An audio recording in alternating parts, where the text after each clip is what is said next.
Disclaimer: the information and education material contained herein is meant to promote the general understanding and dialogue of GANs processing. Such information is not meant or intended to serve as a substitute for a healthcare professional's clinical training, experience, or judgment. For patients and individuals, such information is not to be a substitute for professional medical, therapeutic, or healthcare advice or counseling. For medical issues or concerns, including decisions about medications and other treatments, readers, viewers, listeners should always consult their physician or, in serious cases, seek immediate assistance from emergency personnel. Prescription information, procedures, and use of medical devices information should be undertaken only by properly trained and certified medical personnel. We specifically disclaim any warranties, express or implied, including implied warranties of merchantability or fitness for a particular purpose. Such information is provided, as is, and is believed to be accurate at the time of its publishing, but it is the viewer's job to evaluate the accuracy of any information found in this presentation. Every case presented is of their own experience, applied by themselves for themselves, and it applies to their case only. Every person experiencing health problems should seek professional medical advice and consult their course of treatment with a doctor. The processes of plasma balancing described herein are a natural process which supports the body but does not replace medical advice or therapies one is already subject to.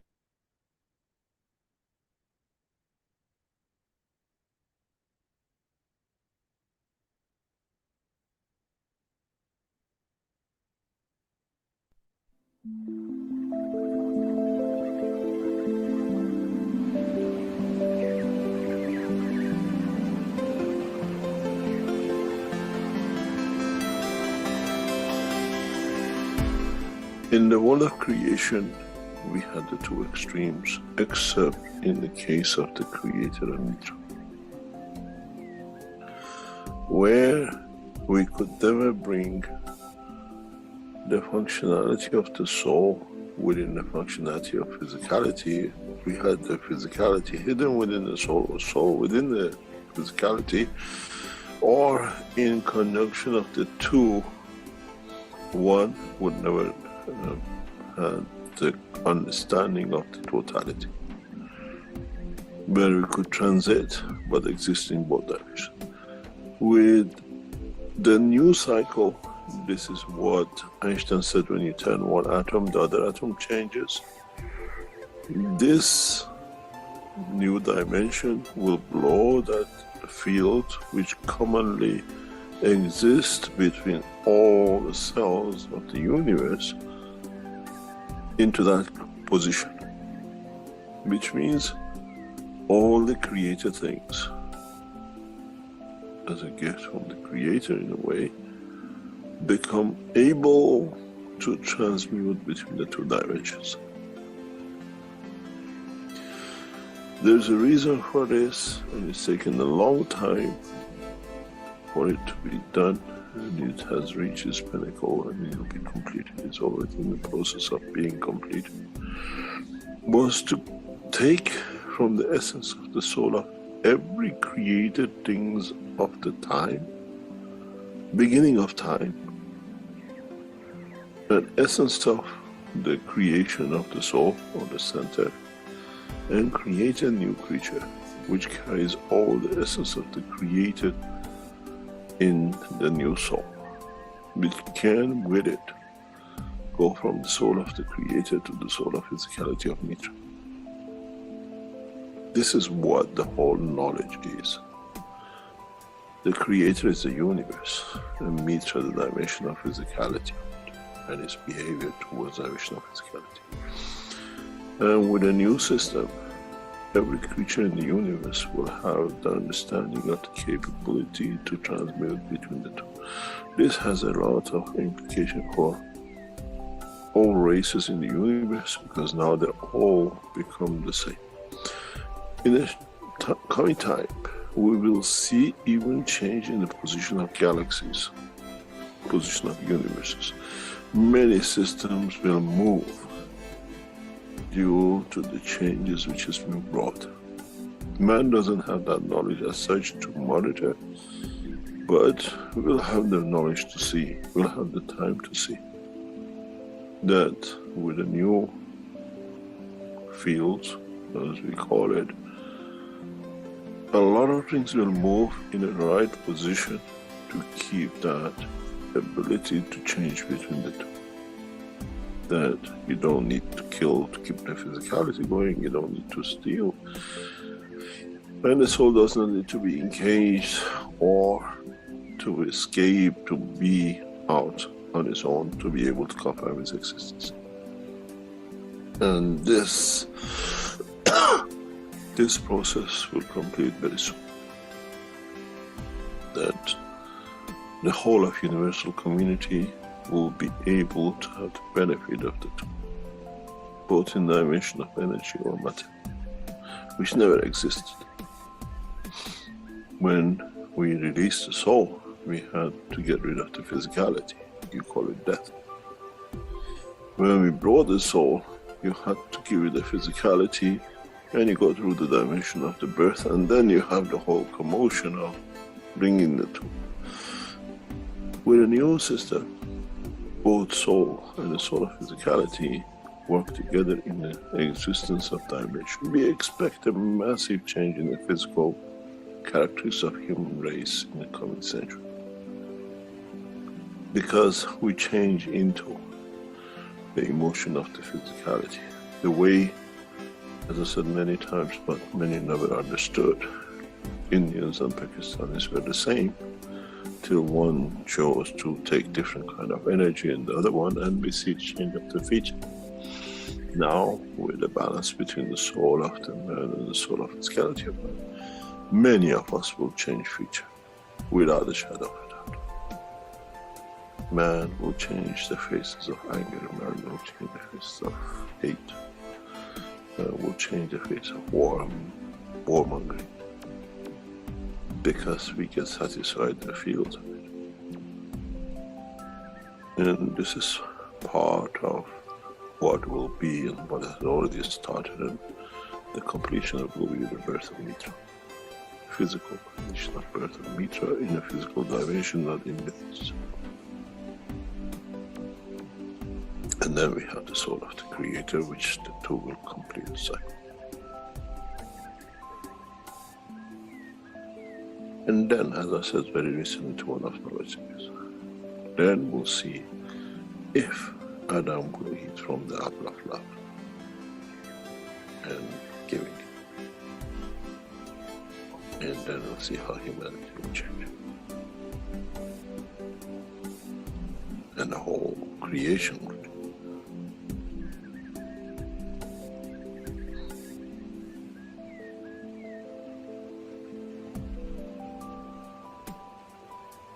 We are at the verge of that change. Much, much closer than anybody could think of, not only a human race.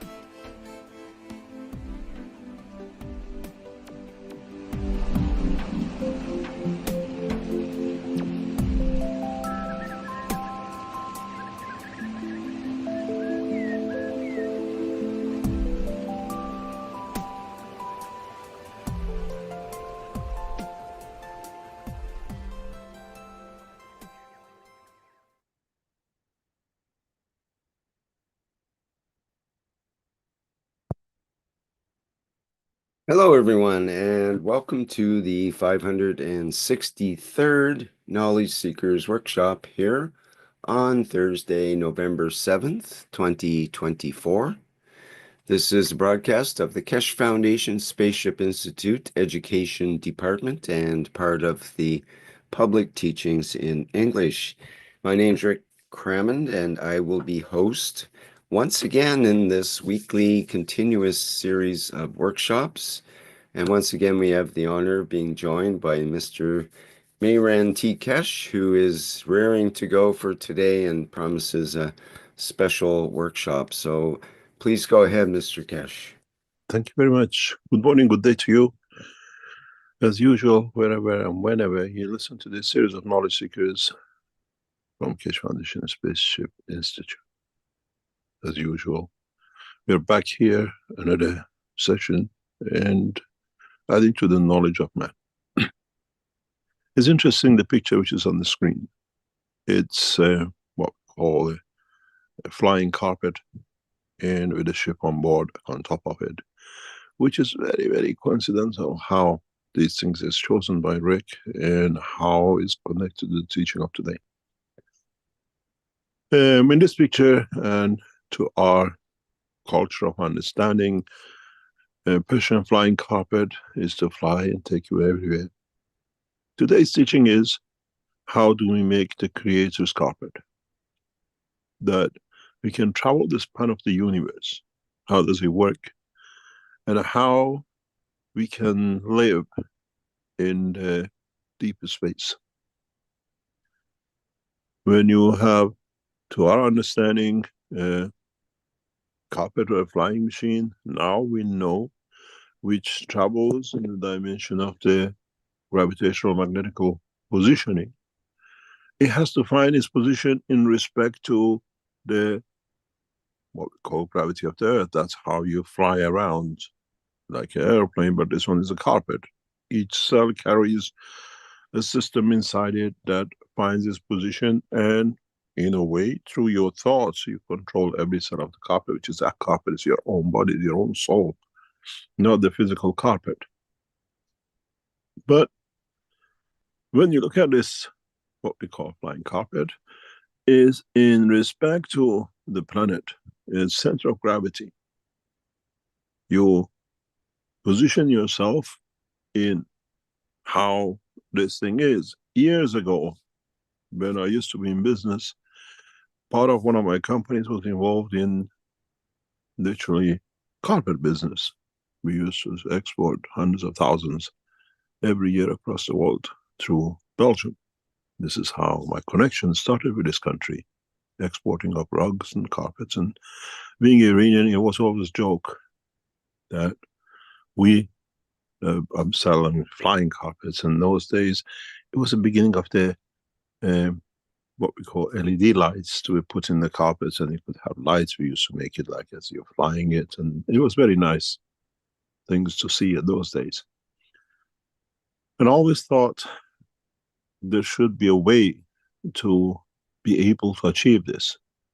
And later on, we have seen with the what we call reactors that we actually can now. As I said, in the next few weeks and months, as I said, we make Tesla obsolete.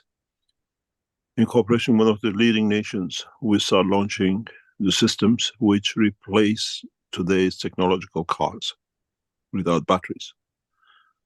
And in that process, you will see that flying carpets, what you see, flying car, will controlled by the emotion of the man and the dimension of the souls and interaction. This is why I said in many teachings, in the coming time, accidents will be impossibility, because the soul of you drives the soul of the car, which in interaction is like that magnet on the table interacts with others, and no soul can come to it to be harmed.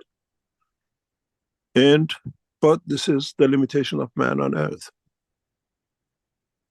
What do we do when we use the other side of our, what we call technological advances? What do we do when, now that we understand the process of the creation of the man, we, at the moment, we go on a very system, very simple, where we go with, prepare to choose a thicker one. It's easier. When we have Mr. Cohen, when we come to understand this part of the equation, which is the nitrogen and oxygen, is to do with matter state dimension of positioning. And this side of the equation, which is part of our amino acid, which is the hydrogen and the carbon, is to do with our soul, with our dimension in the universal condition. How do we fly in the carpet of the Creator? How does it work? Where does it take us? What's the limitation of our own understanding? Where do we go in this process? In the physical dimension, we travel with the cars, we fly. In the soul dimension, the energy, we position ourselves, we connect to that. How this positioning is created? How do we create condition of position in space? Where does our flying carpet, can it work the way it does on Earth supposedly? We take our jets, we take our jumbo jets, we take our rockets. Once we get to atmosphere, once we get beyond the atmosphere of this planet, rocket technologies are useless. I'm in teaching, please. Then it comes to this point, how do we connect ourselves to the position that we can position ourselves beyond the atmosphere of this planet? What do we do in galaxies? How do we position ourselves in the universe?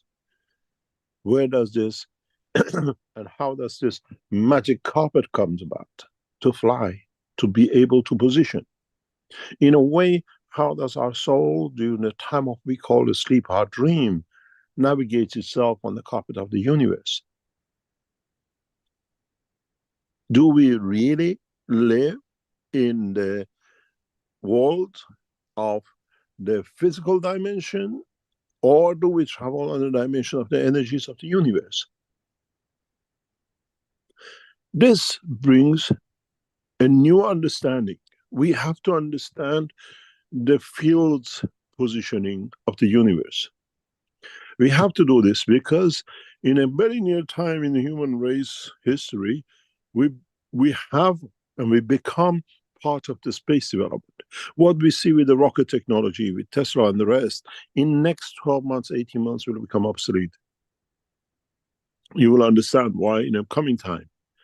Because efforts of the nation has moved to and will move towards the change of what we call the positioning. How do we do? The rockets have no use. We shake our head and we dance, and we saw one of the world leaders in a, what we call it, victory talk yesterday, that he talks how he stood and watched this thing comes at the light and doesn't lose paints, and how Tesla system sat and landed and blah blah. This is obsolete already in the world of science, and makes one of the world leaders to be excited to see such a thing. It shows the dimension of knowledge has not been transferred. But how do we go in the dimension of the space? On Earth, we become very good. We send a rocket and it gets a man excited to see how he can land on his leg. We travel the space of the universe. I'm sure nobody celebrates it every time to get excited. But how does it work? On Earth, we found the jets and everything else. How do we work in the universe? Nuclear reactors are not the answer into the dimension of the space technology. There is no nuclear uranium, plutonium in the center of no planetary, no star system in the universe unless uniquely was decided and a field of strength created to be, and still in that position, the field of the material will dominate and dictate how the gravity and how the strength of the fields will sustain that life in that position. So it comes to for us to understand, how do we navigate? How do we sail on this carpet of the Creator across the created life of His, what we call the unicos? We cannot use nuclear reactors, which now is on the edge of our lives, which we think is very advanced, and we fuel them and we push them a little bit. Even on the moon, we are what we call schizophrenic craft, which we still fly all the way there, and when it comes to landing a craft, we push a little button, this jet blows this way and that way to land. We still rely on that schizophrenic life. We haven't learned how to perfectly adjust to land in a position, Magra positioning, in the world of the present science. So how do we change? Do we use Magra positioning for a matter state, and then in the depth of the universe we use the energy system to change one carpet to another, to fly in one system and another? Or we learn the totality of the knowledge, and from the beginning to the end, we travel under one system. The problem, we cannot fly in the universe, in the cosmos, and we have this limitation of the man-matter state, is because our knowledge is lacking the fundamental understanding of the creation.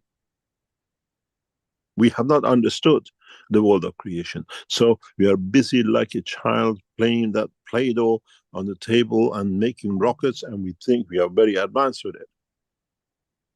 For man to become a passenger of the universe, has to understand the work of the energies of the universe. How energy is transferred, how energies create condition.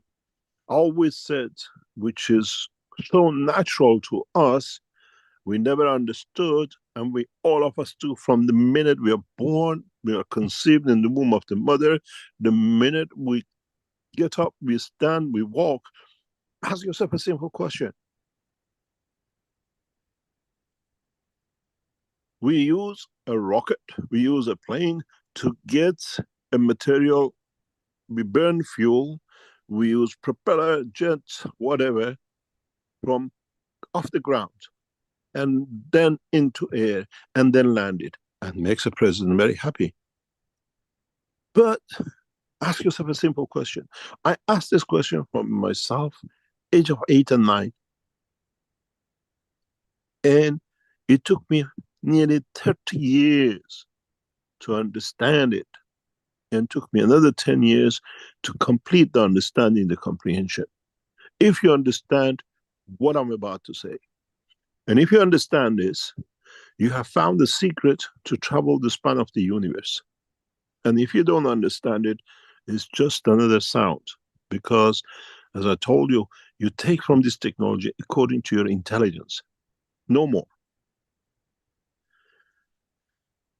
You walk. You take that foot off the ground. You go 10 centimeter, 20 centimeter. Some of us become high jumpers. We can fly 5 meters up. We can do whatever. What is the rocket space technology to it? Do we have any rocket propulsion under our feet to blow it up, to bring it in the air and put it down again? Or, as we do it in the science of physics, we call it the muscles contract and the rest of it. But how do the muscle contract? How do they know how much energy to what height? If you're running, if you're jumping,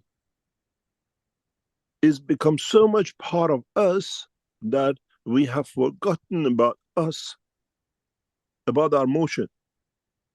That lifting of the first foot off the ground to bring it up to the next step is a positioning of the fields of the universe. But we have become so good at it. Our brain, our structure, our physical body has used it so, we see it so that we never think about it. You cannot, by law of physics, do anything unless you have energy, unless you have a position to be positioned in respect to. If you understand this, we don't use any rocket propulsion, we don't use anything, propeller or whatever, but we find the positioning of our foot. You're going up a ladder, whatever, in respect to, and we create that much energy, become so much part of us that we ignore the most important things of the traveling in the span of the universe, which is inside us. It's done by energy. It's done by understanding the complete cycle of the life.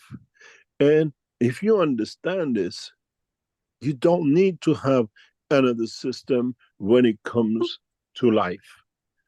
It does not need to have a separate system when you're flying on this planet with rocket propulsion, and when you go out using a nuclear, which is useless, and then finding another way to travel the space, and we come to this ridiculous position of the 10,000 light years. We are 100,000 light years away from another galaxy. We are as far in distance from another galaxy as we are from one step to another. A man has to understand this. The amount of time it takes you in the physical dimension using energy fields of your body in coordination with all the parts. The liver has to move, the kidney has to move, the left leg, the arms, the head, all have to be synchronized to move to the next step. It should take you the same time, the same amount to travel the span of the universe to another galaxy. No more, no less. If you understand the process of creation, if you understand the process of the transmutation, if you understand the process of work of the fields of the universe. I was talking to one of the leading scientists in the past few days and trying to explain to him for the first time I could hear, he could understand for the first time as a scientist what I was talking about. We're talking about the energy as a nuclear, as an atom. We're talking about energy as the energy of the atom. How electrons and protons position in respect to each other, how neutrons are positioning in respect to another neutron, how an atom positions itself to the next atom and decides to make a matter, a gas, or whatever. We are talking about that energy, the inner inherent energy of an atom, of any plasma. And then in the physical dimension, we talk about positioning of the whole atom magnetic field in respect to another matter. If we start learning, we start understanding the energy of the man in its essence, where did that energy come that it propelled you to take a step? Which amount of energy used? How did it come? How did your brain create the field for the whole body in an energy level to be ready for it to literally detach itself from the ground into the air and land it again? You're doing better than Elon Musk, if you understand it. You have never thought about it because it's become such a part of our life that we don't think. There is an inner inherent energy within the cell of the body of the man which creates continuous gravitational positioning. You roll in the bed, you take your leg off, you turn in the bed. This is done so naturally for us, which, ask yourself 1 second, where does that energy come? How does it decide where my leg is going to be, my head is going to be? How is decide I can jump? How energy adjusted to it, and why I can jump only 1 meter, the other guy can jump 2 meters? Because I don't carry that. I have not enhanced the inner strength of the energy of the cell, which creates the heat of my body and the rest of it. And the world of science has pushed us in such a wrong direction to understand this. That is, God knows, it's Hercules' job to bring man to understand where the mistake came in. So, if you understand the inner energy of a cell, inner energy of an atom, inner energy of the plasma, which leads to creation of itself, then you don't need the rocket technology for physicality, and you don't need to go to sleep, to dream, to travel the span of the universe. It's all the same system. Does it take you 1,000 light years to take your foot to put it on the other one and then land it? The step of the walk of the universe is exactly the same as the step of the physicality of the man on his foot.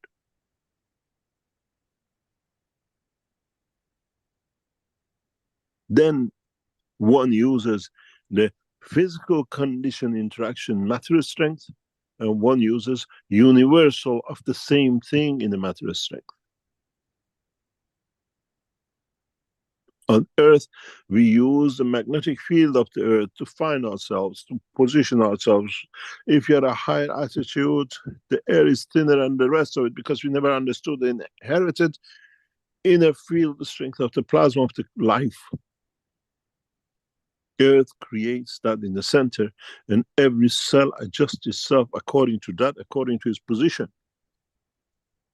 If you think in a very simple system, the center of Earth creates our gravity, and in the field of it, according to the strength of it, we decide where we're going to be.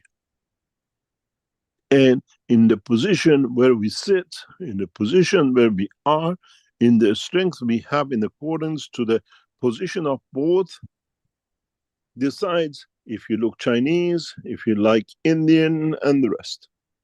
In a way, we cut through the fields of the planetary system. At the same time, we cut through what we call the inertial weight, and then it creates us.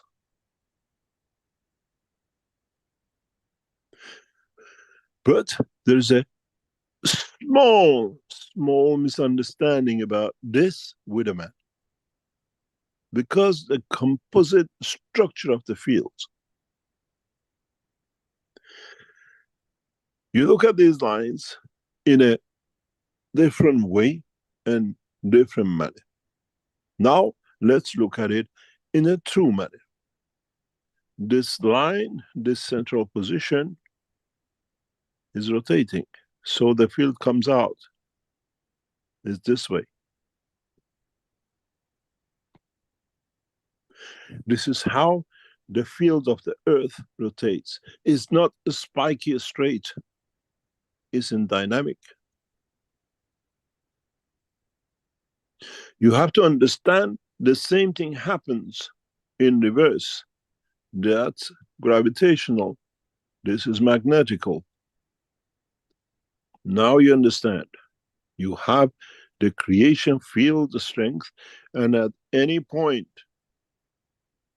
you decide in a way of how to, where to sit, to be. Then you have a second parameter in this game, which is the inertia. And that inertia is constant in the position of everything else, in the condition and the position of every element of this process, which makes it another dimension. Then you have another position, which is the inertia of the cell of the man, which sits at this point at different strength, at this point at different strength, while remembering that these fields of the Earth gravitational is continuous. In a way, when the fields are rotating, they create what we call interaction with the inertial matter state plus the dynamic field of the body of the man, which has its own inertia as a Gantt state, which we never understood. So this leads to creation of new dimension and life as us. But in essence, they're all the fields of the Creator. They all are the fields of the existence and conformation and what we call dimension of life in this position. There is an extension to this. Out here, we have our star. Further out here, we have our galaxy.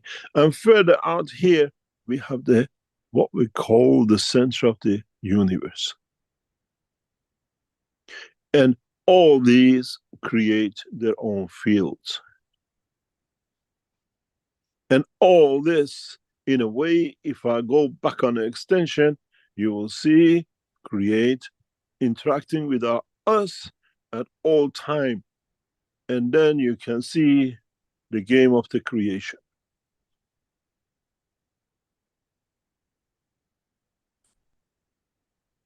At any point, us in field strength of the cell of our body, sitting on this planet at this position, have access to all the fields of the creation.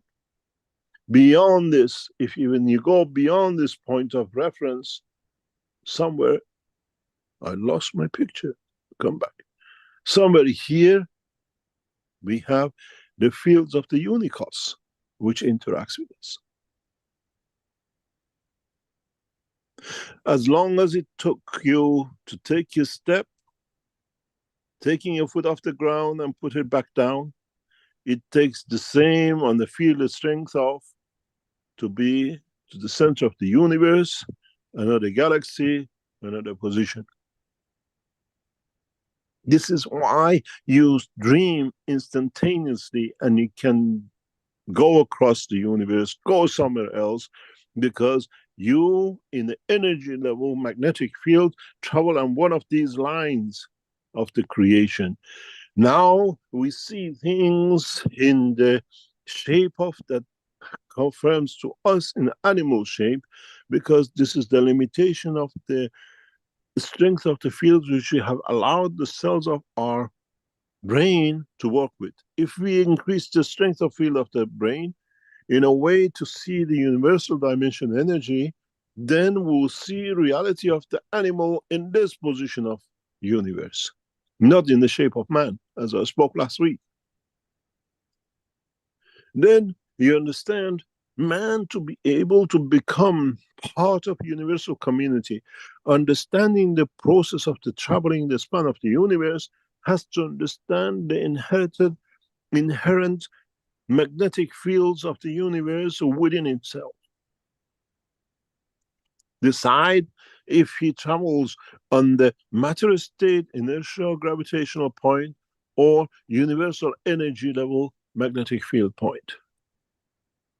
And then if you understood this, if you come to understand even part of this, then you come to understand one fundamental position. It's you who decides the strength of your soul.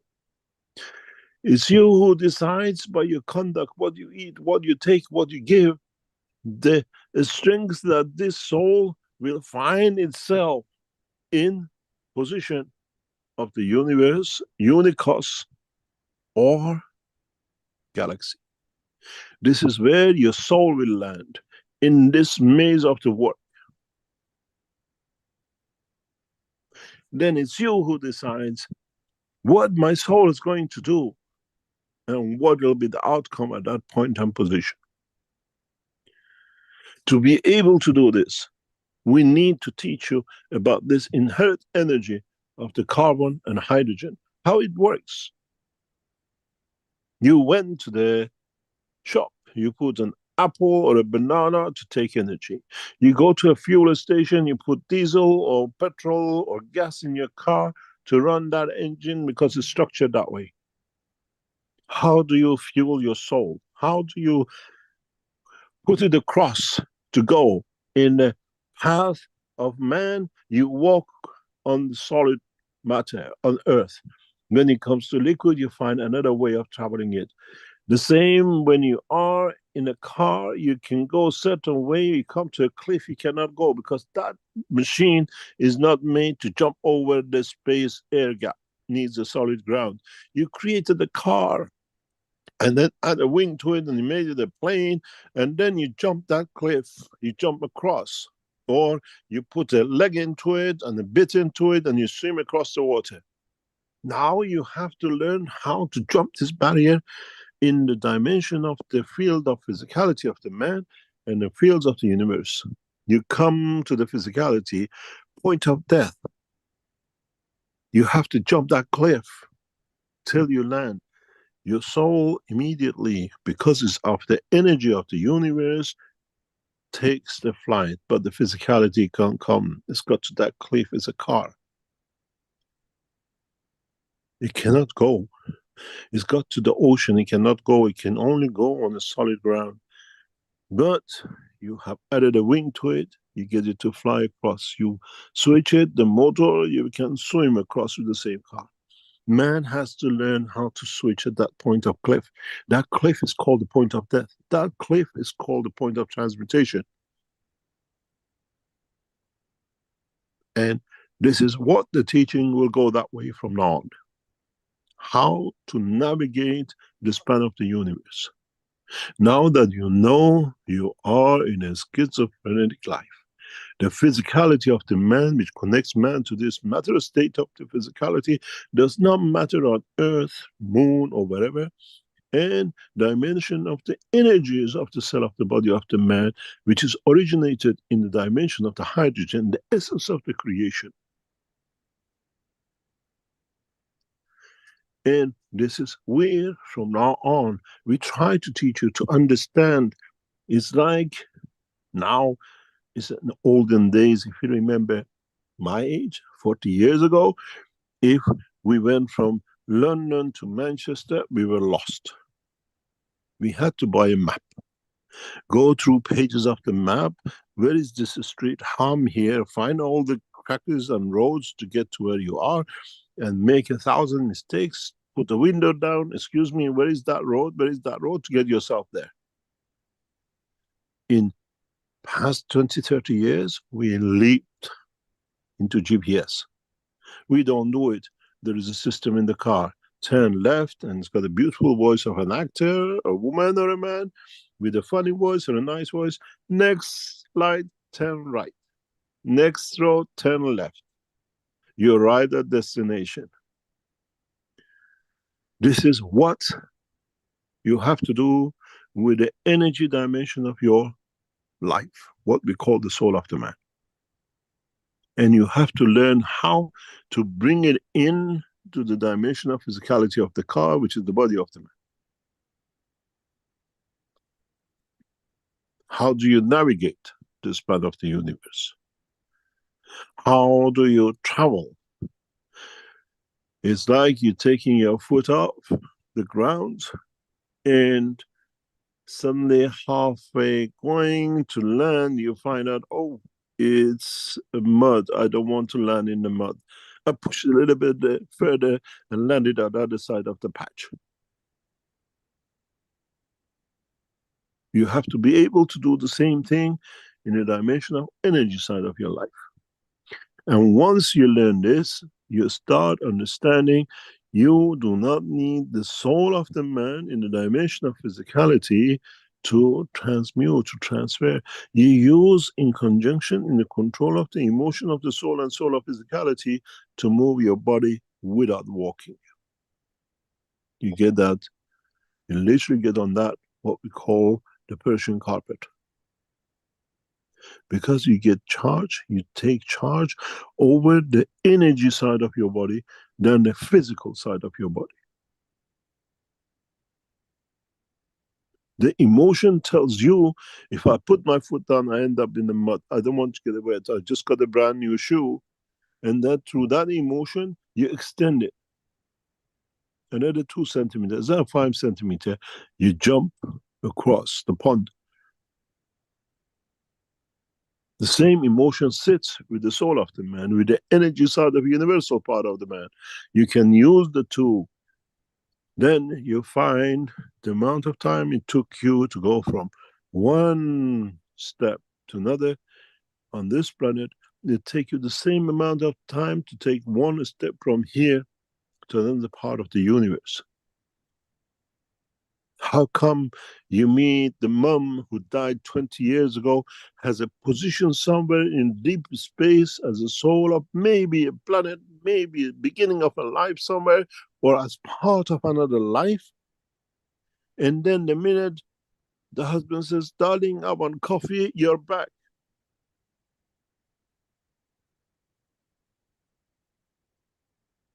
You do it faster than you put your foot down. How come mom is not sitting next door to you in your brain? Mom's soul past is gone, is fine position somewhere in the universe. You travel that span of time. In no time to see mom, have a coffee with mom. I was walking on the street with mom. And then you bring the soul of the mom to the land which you know and she knows is the house we used to live in. And then she goes back and you come back instantly because the husband wants a coffee. You do it faster than changing your dimension of the step, jumping over the little pond of water. We know both, but we never been given a chance to understand the working is the same because the material is the same. We have painted different pictures on the canvas of the creation. One is in our head, what we want to do, and one we actually paint on the canvas, which is our physicality. But the emotion of what we want to do is always there because it's us and it has to become one. This is what the teaching from now on going to be. We brought you from the ganses to the soul, to understanding your creation. Now we have to show you the roadmap of the creation, the roadmap of the universe. That you know, this is my car. It has the capacity of so much, and I've driven it so much, and this is how far it's going to go, and within that kilometer cannot go. That's my destination. This is what you do with your soul. How much you put in the tank is how much you can go, and because you know from where you are to the house is 200 kilometers, you tank it to get to the house at 200 kilometers.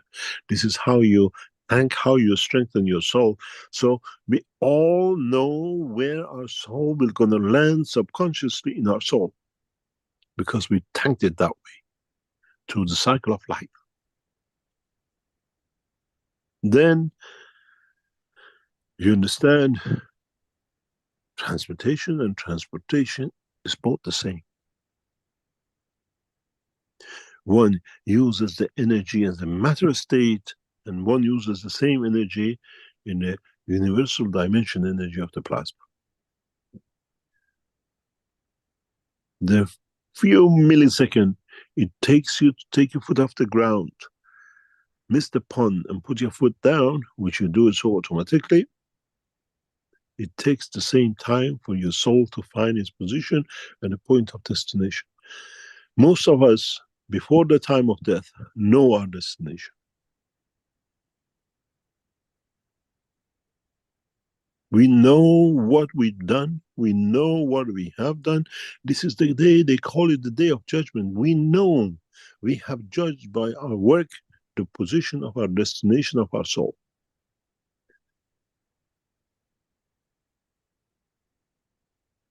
And it takes the same time, the same amount of time as you took that step to jump across the little pond not to get wet, for you to correct yourself, to land your soul in a position in the universe. There is no difference.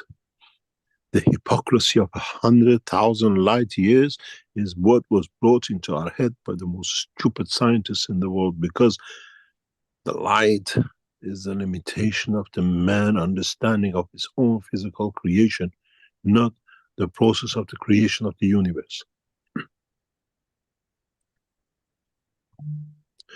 And if you understand this, you can plan the position of your soul at a point when it gets to the cliff, the end of line, where you have to jump. You call it death.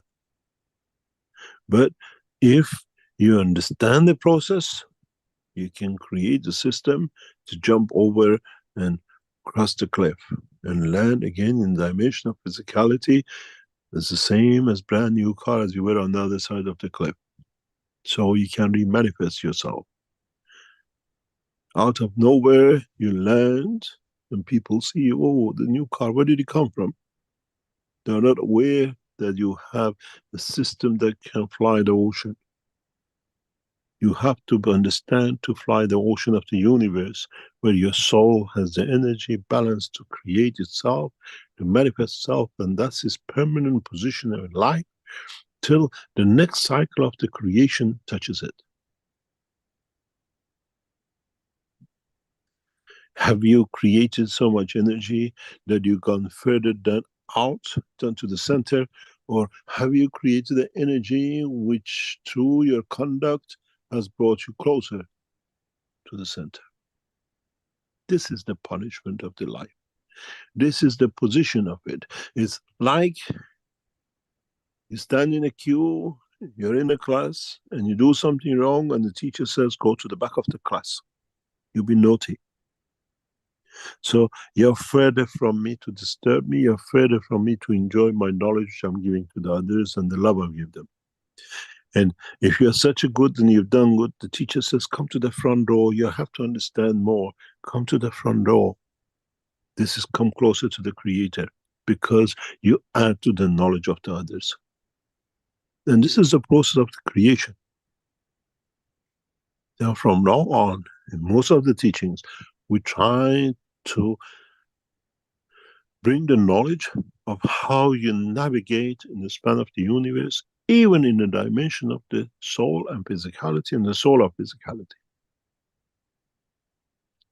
Then you understand why I tell you, in effect, next few months and couple of years, Tesla cars are obsolete, electric cars are the joke of the past. Because we teach you, we bring technologies that allows you to understand and to develop.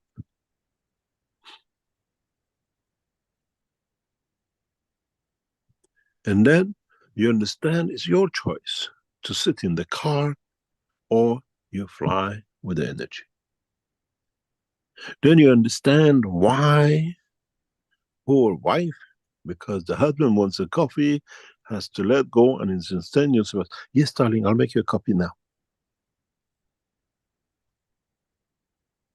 But second ago, I was across the other side of the earth enjoying a coffee with my mom,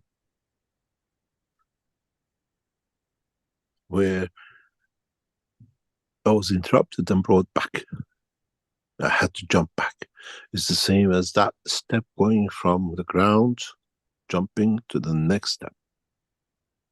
Both of them use no rocket propulsion, but both use the same understanding of the field energy within the internal structure of the plasma of the life. Then you understand how the cycle of life is. Then you have to understand how you can use the same energy. This is why some of you have this problem that when you join us on Fridays, you go in, but you cannot take the physicality because you haven't learned something. It's the same energy. Find out how you lock to go as one, not let the soul go and leave the physicality behind. Understanding of the uniqueness of the same structure is the beauty of life. Once you understand, comprehend the beauty of the creation. In a way, as I always used to say to children, man is like a puppet in a puppet show. He makes image of himself in the box for man to see, but holds the string on the top himself, how he wants to show how he feels in emotion of the brain of the man, in emotion of the soul of the man in that puppet. Both is the same energy. The same energy moves that puppet as thinks the puppet. And the only connection is that string. And that string is the field of the universe connecting us to the creator of the thoughts, the creator of energy, to the puppet at the band at the bottom, which is just moves because what? The creation of the energy of the emotion of the puppeterian has decided to do. It's time to bring the puppet and the puppeterian together and work as one. Then you become the true actor of the stage of your life. As the emotion and the physicality is together. The way a ballerina dances on the stage. Man dances with the emotion of inside, with the physicality of outside on the stage of the universe. Elegance and emotion with the thought that both is the same. And if you understand this, if you comprehend how the two is one, man would not live the life of a schizophrenic. Man would live a life as one, but understanding the conformation of existence of two. This is why I always called what you call schizophrenic the beautiful people, because that is us. We are beautiful. We are not schizophrenic because we have never realized, We have a dimension of the soul, and we have a dimension of physicality, both in one. If you go back to my teachings and my conferences, I always spoke about the physicality of the man being a leech on the soul of the man. Because man never understood that inside that leech, that soul decides how the leech moves. So in a way, the soul decides that condition of the physicality manifesting itself. And if you understand this, by changing the strength of the soul, you change the color of your eye, you change the color of the skin, you change your behavior, you change the amount of fields you receive and you give. Then it comes to, does the race, color, and religion matters, as is all one? And then when you mature to that point, you become the passenger of the universe. Then you have to learn how to change the field energy that dictates to you where in the universe you shall go. In the coming time teachings, I'll show you how the mesh of the universe is traveled. The way you have the roads on the physical planetary system of Earth, there is the same structure in the universe. You have to understand how to navigate these roads, how to navigate these meshes, how to understand a three-dimensional structure of the creation and the created. Then I have taken you in a trip of the lifetime of the universe. Today's teaching was to open your eyes to see how you are connected and what is within you to understand. In the coming weeks, I open the map of the universe for you. Then you'll be on that Persian carpet, which becomes the carpet of the Creator. You can go anywhere. As long as you travel on the energy fields of your physicality and the soul, and not on the dimension of physicality of your soul, which is you, that puppet.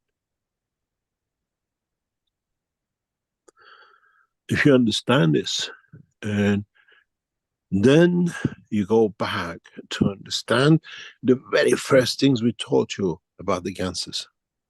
Field positioning.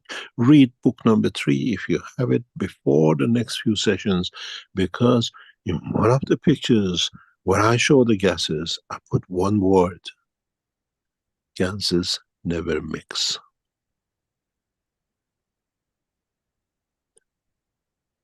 Energy fields of different strength can never mix unless they receive the energy or give energy to match up. This is why you put a jar of gas behind a window. Today is orange, next week is black, the week after it's become green. It gives energy and takes energy from its environment. Do a test if you want to understand how your soul travels and how you're connected in your own homes. Make GANs, anything, copper, because you see the green. Divide in 2 halves, equal jars, equal amount. Shake it well, that there is no, what we call different density. Put one in the bathroom by the window. Put one in the kitchen by window.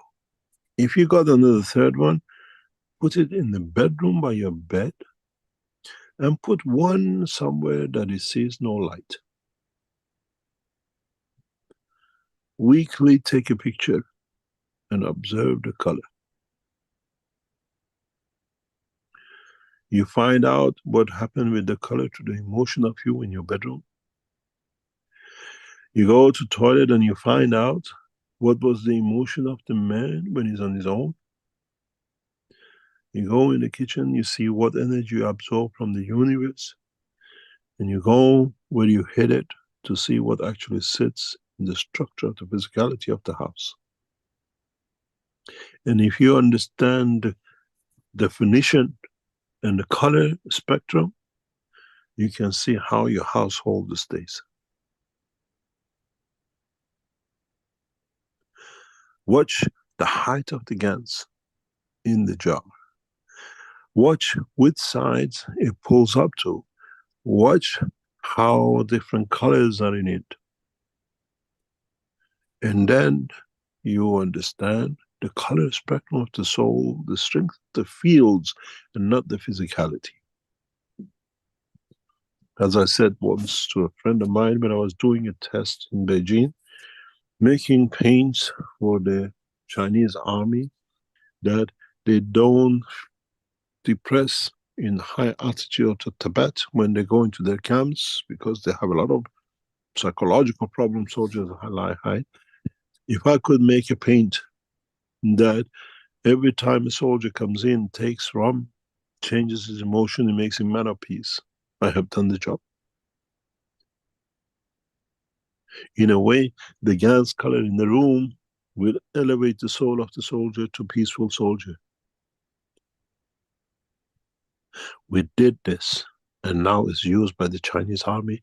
It's Keshe Foundation technology in the hand of the military in China. It even changes the environment of the room.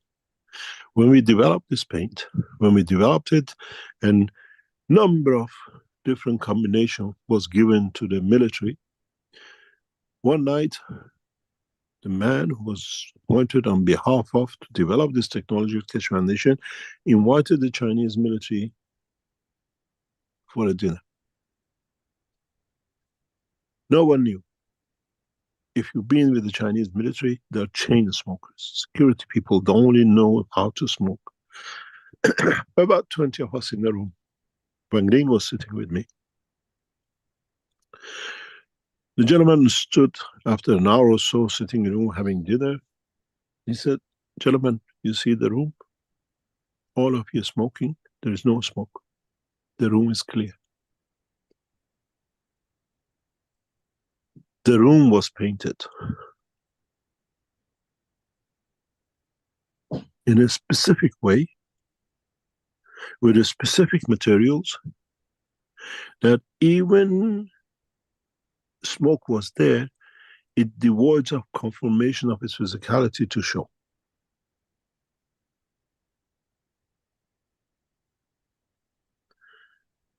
It's the same with a man. You create a field which in strength voids the showing of your own physicality, even you exist in that. With temperature, we change the steam and the moisture. With the fields, we change the manifestation.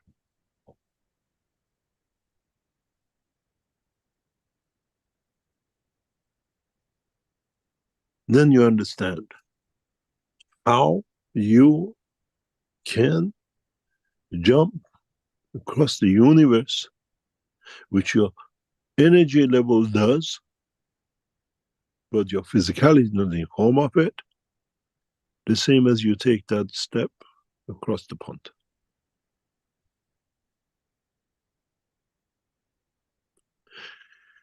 It's you who decide, I put my foot in the pond and puddle, or I hesitate, give it more energy and cross it and put my foot across the pond.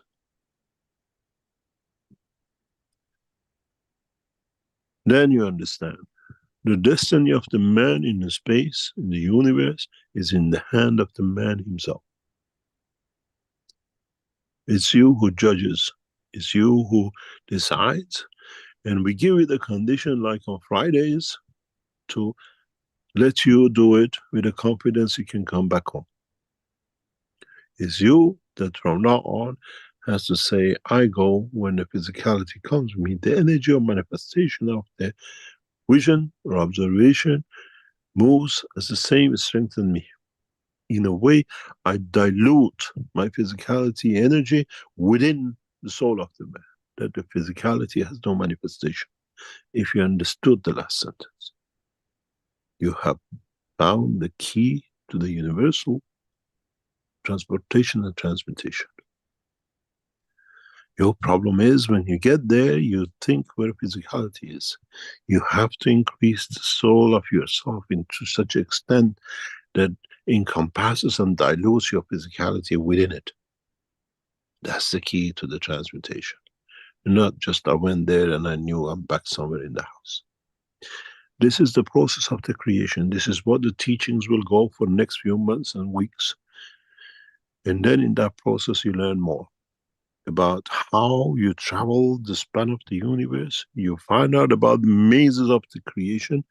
And one thing never forget, in all the teachings to come, that this picture is your model. If you understood it. Have you increased the field of strength of giving that has increased in a way the dimension of the gravitational point of view that becomes so humble and minute in a strength that can be absorbed, can be attached to the soul of the Creator. This is the secret of the elevation of the man in all dimensions of existence in the universe. There is a balance. It's the same as the dimension of the physical energy. Potential difference. According to what you give, what you take, to what position. In the dimension of the energy of the universe, the more you give from the gravitational side to expand, to give more, the less you have. And that weakness in the dimension of the gravitational field of the soul of the man attracts you to the higher energy, which is the soul of the Creator.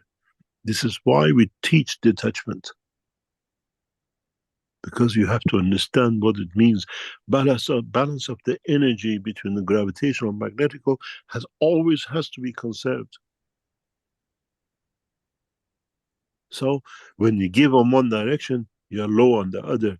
And at that point of low, you're open to the fields of the Creator, as is stronger than you. Detachment.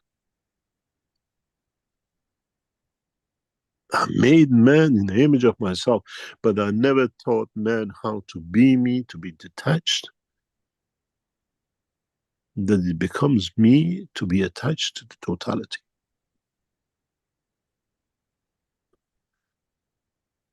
I hope from today's teaching, you will start learning how to travel the span of the universe, how to navigate, and how for the man who wants to be in the dimension of physicality knows and does not need no nuclear reactor and does not need no propulsion. Man has to learn to travel the span of the universe with the dimension fields of the strength of the universe, of the time, place, and position, and detachment. I hope I open your eyes to the new cycle of teaching today. And then, in this process, we try to teach you how to travel the span of the universe, how to go from London to New York, take your children with you, and carry the suitcase that everything is in it when you arrive, because even the sole of your shoe has to agree to come to travel with you, because you take the summer shoe, but the sole knows it's winter, you need the boots, I'm not coming.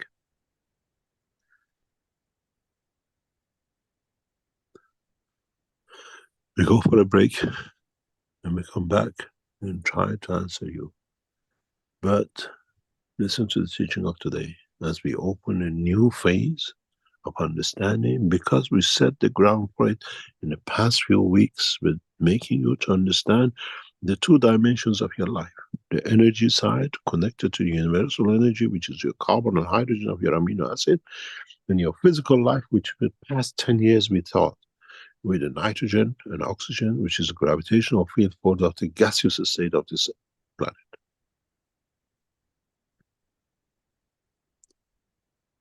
As Muhammad said, bless his name.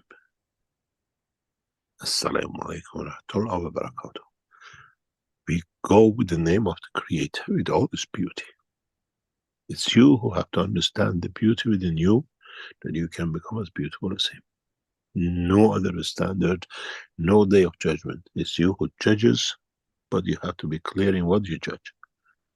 Then you find your position in the realm of creation. We go for a break and we come back, and then we'll see where we go. Rick, would you like to take us for a ride?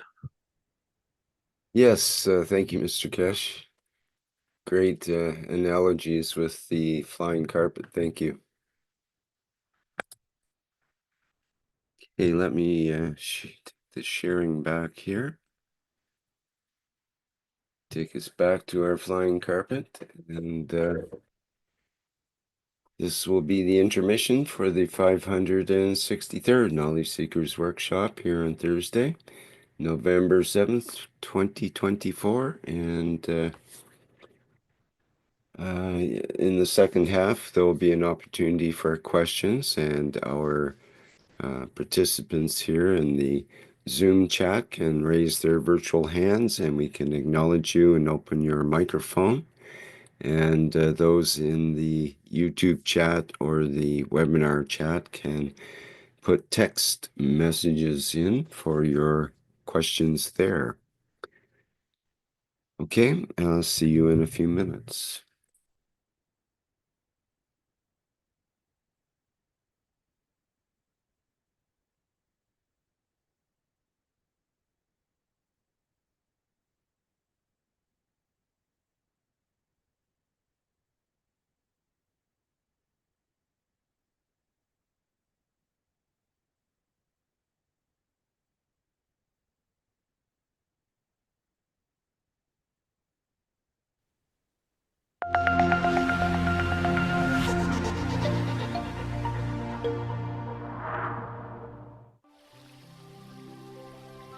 Water is the foundation of our life. It is part of every living creature. Pure water gives you the energy of nature. Now you can have this energy in your home. The Keshe Foundation Alkalizer and Energizer is designed for your daily well-being. It increases the pH of the water so your body can absorb more oxygen and stay in its natural condition during the day. Keshe Foundation Alkalizer and Energizer. Be pure like the water.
The revolutionary new Flight Enhancement Spaceship unit is due to be launched in June 2022, and in the same year is expected to fly passengers into space, to the moon and beyond for a day or even several days at a time.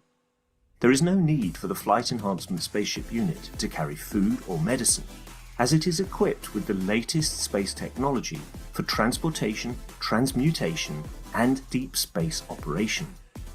This extraordinary breakthrough technology ushers in a new era of travel without the need of fuel, food or medicine, even during the longest excursions into deep space.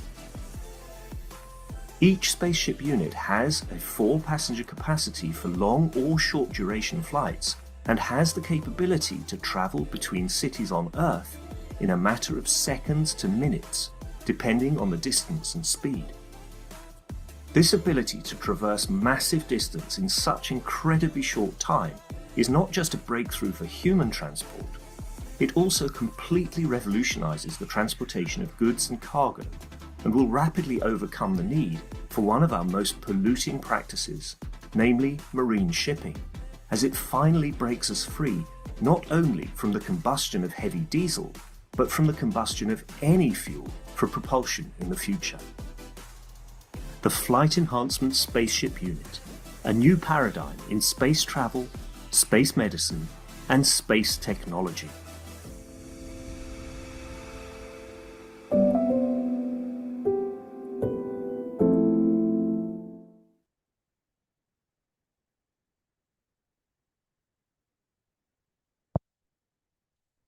Hey, back again at the 563rd Knowledge Seekers Workshop. And because it's the second half, as I explained, we do have an opportunity to ask questions. But first, Mr. Keshe traditionally has something he would like to say, or a thing or two. So, Mr. Keshe, is that true for today as well? Yes, thank you very much. Not much to say. It's just that those of you who join us tomorrow in the session at 2 o'clock, I think it is, you should receive an email, or you should have received an email up to now for this special session. Part of this session tomorrow is connected to the teaching of today. And we make every effort to bring you to be able to do that conversion of energy with yourself, within yourself. And hopefully some of you will achieve. As we said last time, we knew somebody in the first group achieved transmutation and we received confirmation of it. Actually, 2 people did in our group. And see how many of you in the session tomorrow will go through it. We cannot register for the session tomorrow. This is the people who've been with us in the past 6 months. This is what we call the test after what we call the 6 months of studying. And you're testing yourself, nobody else, and try to enjoy the session. We have a session which is maybe next Friday, which is usually the 3rd week or the week after, depending on our situation, how our systems are ready to go for that, which is a part of the 3 months with what we call wellness and food. And that'll be a very interesting cycle. And hopefully by the most probably December session, or some of you by January session, who took those the space materials will receive your material, and then we take you through what I call journey of life. That we try to feed you through the universal energies, and then the matter state energy, which you see, you feel different, you taste different. And it's a very, very special what I call trials and tests for it. Most probably those of you who will have the what we call universal energy bolts with you, you feel what I feel when I touch gases. You taste the energy. When I touch a CO2, I taste the CO2. When I touch copper, I taste copper in my mouth. When it's in gaseous state. And then you understand how you feel the, let's say, the carrots, the steak, and the rest of it. When you hold this in you, but then there are tastes which you never knew. Which these you have to get. These are the taste of the energies of the universe. What am I receiving? To what the strength I receive. And does it taste bitter? Does it taste sweet? And then that teaches you how to recognize in the universe what energies you need. With what teaching we started today, it matches up together. And hopefully become much more interesting in that cycle. In respect to as I said, the energy balls, we know we have received, hopefully today, in the packaging, the box we've been looking for is from the manufacturers. And once it's approved within next 2 or 3 weeks, once they deliver us all the boxes, you start receiving the balls immediately as is produced, and we have the material will be dispatched to you. When you receive these boxes, it's like a jewelry box. Do not play with these, what we call materials, with these balls. These are essence of connection and the source. It has to match your soul. You has to be the strength that you understand the field of it. It's not just there to play just because I bought it. You have to understand how to connect to, because you absorb energies from the field. And it's very important. Those of you who bought two systems, one for the left and one for the right, every system is different because the material is produced by the dimensional field of the universal energy. Then you will understand which one is taking from me, which one is giving more. You have to change hand because you always give from the right hand and you receive from the left hand. And then we tell you how to use it in dimension of the sessions which to come. That across the teaching of what we started today, you'll learn how to travel the dimensions of the universe, how to connect the physicality to the dimension of energy. The exciting part of the whole teaching after 10 years has started. Up to now, you had to understand more and more about yours, how energies and the fields and the rest are. Now you understand connection to the field of the universe, which was the whole purpose of teaching. 10 years it took us to prepare you. And now you go through the cycle of it, and many of you will change your life because of it. Is understanding the field of the universe, not understanding what Mr. Keshe says. We are just a teacher.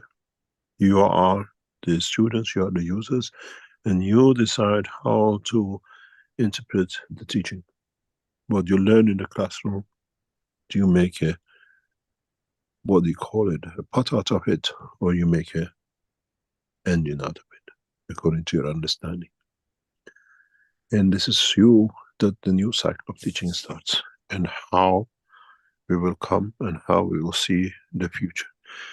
The Keshe Foundation, what we call the webmasters and the store, will introduce this week most probably a package of what we call for Christmas gifts and everything else, which some has already come in and the rest will come this week. If you want to order the, what do you call it, the material which is there, because some of these materials are limited before Christmas. We cannot provide further than that, and it's our tradition. Usually around this time of the year, we put these what we call gift packs on the Keshe Foundation for the knowledge seekers. There's a lot of news, there's a lot of things happening around the Keshe Foundation, and as usual, we let you know as the things gets ready.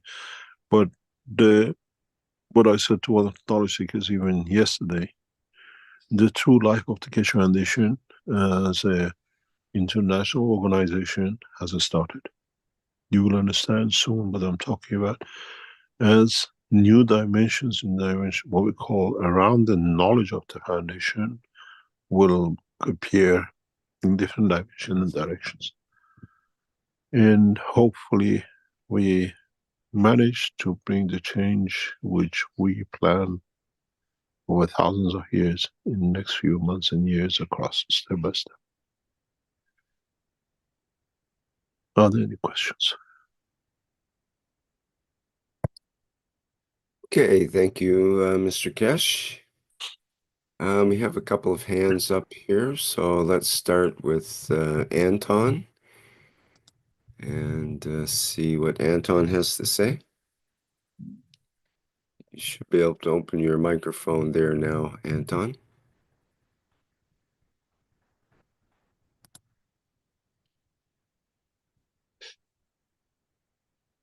Okay, that's not happening yet, so while he's figuring out the microphone, let's go to Bahrain.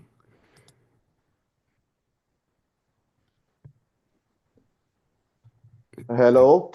Yes, we hear you. Go ahead. Just say Hi, good, good who day. you are and where you're from. Hi, Mr. Keshe. Hi, Derek.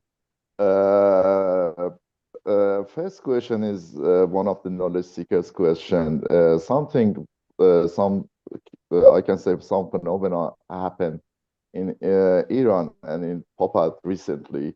The teeth of the sheeps turn to the goldish color, and some people like they believe it's because they eat grass, which means alchemist grass, and that's the reason it's turned to that color. Some people believe, and there is a conversation that is confirmed that it is a gold layers, at least nano layers on the teeth of sheep. Can you repeat? I don't understand. Uh, Something happened in Iran. There is like something in the media of Iran, and one of the knowledge seekers asked me to ask you this question. It's about the teeth, teeth or tooth of the sheeps, like the animal, and it turned in some evidence shows that it turns to the goldish color, gold color.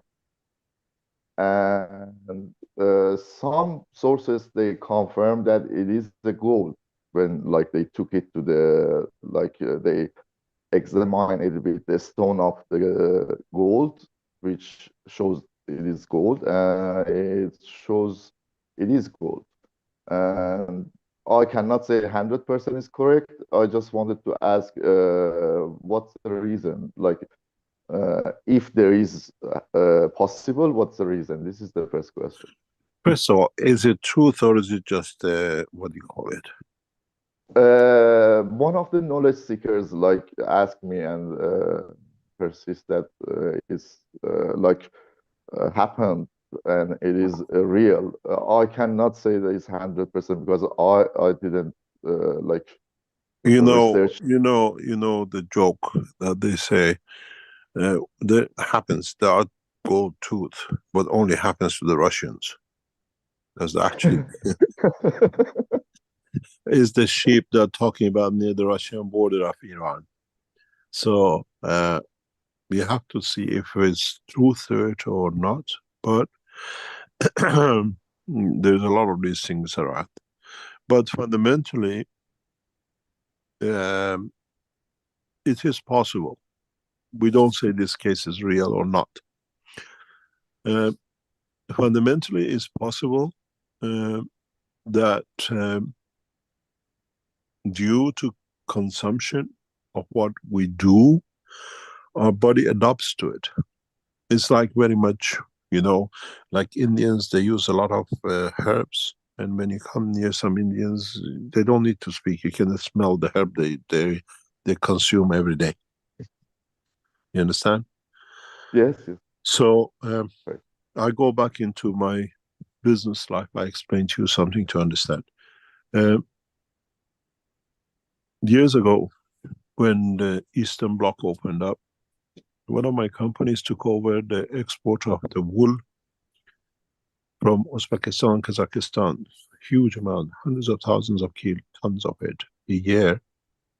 We used to ship from right across Kazakhstan into Europe.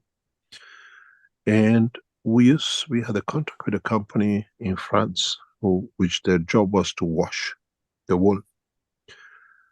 When I met the agent of this company for the first time for lunch near Belgian-French border, two guys.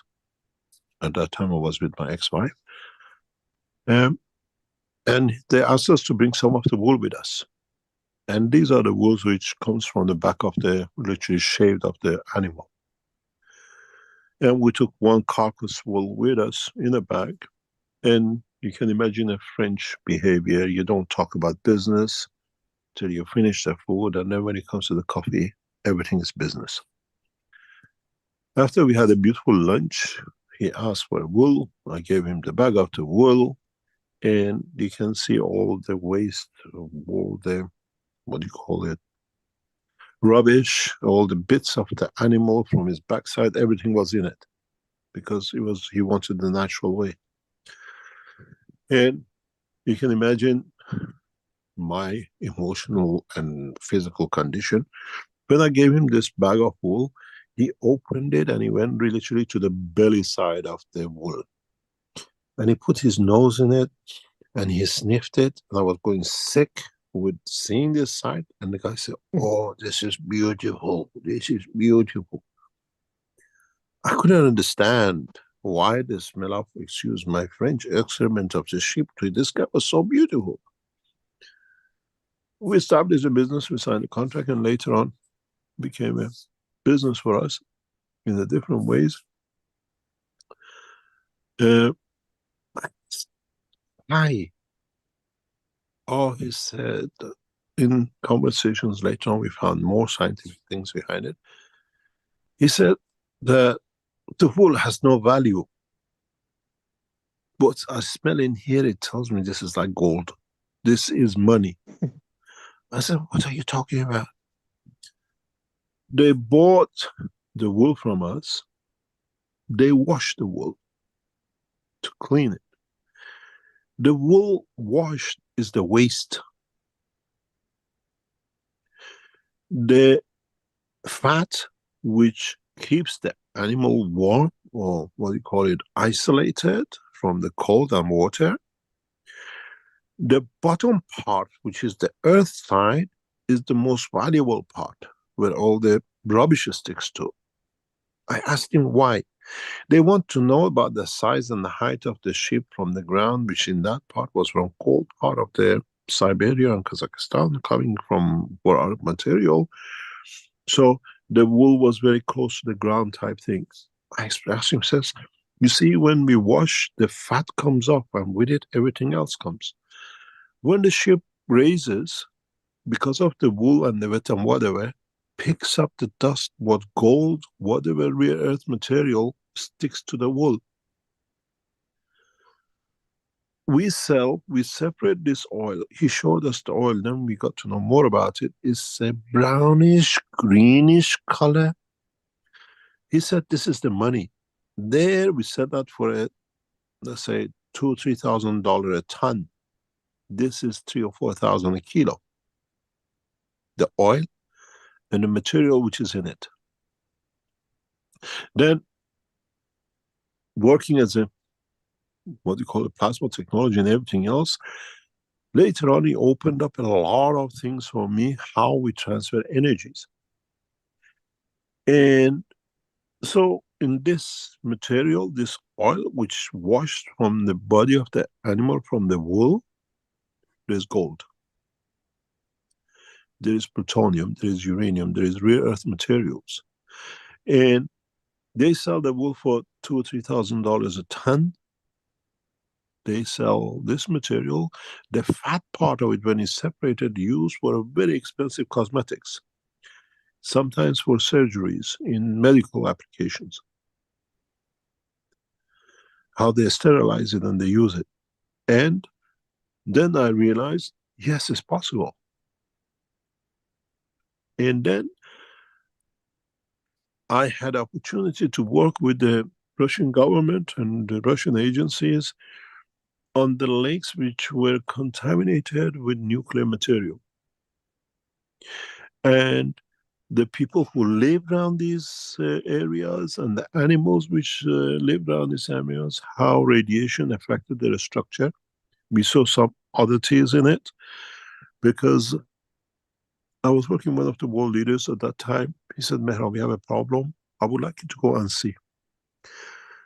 This was when the Russian SSR was broken up.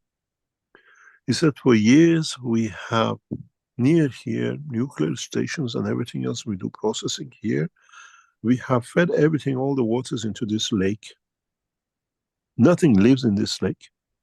But what lives is very different than what we have outside or even the animals near it. He asked me, because you're a nuclear physicist, can you explain? We try to find out how does this thing happen. We have a lot of research going on, but I would like to see your opinion. They took me to the lake, and the lake is literally a huge nuclear reactor in liquid condition. Because you can imagine how much we are ignorant, even in Area 51 in America, about the uranium. They used to give it in buckets in the passages. In Russia is worse. So they fed all sorts of chemicals and nuclear materials and everything washed into this lake. And we saw the changes in the plantation. We saw the changes in animals through drinking water, through vegetation eating in this environment. This answered part of our question. But when it came to Chernobyl, Chernobyl has got a restricted area. We observe and still observe the changes in animals in near Chernobyl. We are watching the changes in humans and in animals and plantation in Fukushima. How energies changes the structure. We see new type of animals in Chernobyl, in the jungle, in the what call it forest around it, because nobody can go. It's closed limit, but those who have access, there are so few people live in this area. We see changes in the animals. Some of the four-legged animals have shown a lot of changes compared to the ones beyond the fence. So yes, we can change by what we eat, and if there is a reason why these animals eat and is at the calcium level, does it affect their body? Possibly. Why does it too? Why you don't see gold on the rest of their bone structure? Or maybe when they kill them, they find what they call it, golden bones. These things are possible, but we have to look at it in a very open eye, because this is something I, in researching or working from student time as a nuclear engineer. Environmental changes and its effect on our people and what it'll have. And part of this radiation change led to the closure of the Queen Mary College nuclear reactor. When I graduated, through the research, we shown the radiation beyond the fields can affect the people population in London. So yes, it's possible. Is this hoax or somebody made up? We change the color of our skin. We saw that in the Corona time, where people, white Chinese, went back to black because of radiation in the fields of their body. Everything is possible, but we have to understand the reason, the energies which come with it, and what has created that energy. When in the Keshe Foundation technology, we have achieved a knowledge, a science, that we can produce gold as gold in the solid material, gold as is in the body of the man as a protein, and we produce gold as is in vegetation, because each one has different characteristics, different properties. I showed the production of the gold as a protein to the Chinese military when they came to our offices, where you actually rub the gold as is actually protein gold, and it gets absorbed straight away into the body. It has huge application, especially like in certain cases. So if these animals absorb their protein in the grass, or as a protein because of change of environment in the protein Exactly. of their own That's the body. reason. Pardon? Hello? Exactly, that's the reason that people say, hello, can you hear me? Yes. We have to understand if the grass area creates a protein, but does it interact with the calcium level to change the food, the teeth or the tooth of the animal? This is something has to be understood. And then there is a lot of processes under this. Then is a conversion of it. Is it a layer or is it actually in the structure? Nothing is impossible in the world of creation, only the limitation of your own understanding. If, doesn't matter if it's about the sheep or gold or whatever, or is what you call anything else, we have to understand the energy conversion and what energy leads to the condition which we see. So you can have animal with golden kidney, but it still functions as kidney because you produce gold in the, what do you call it,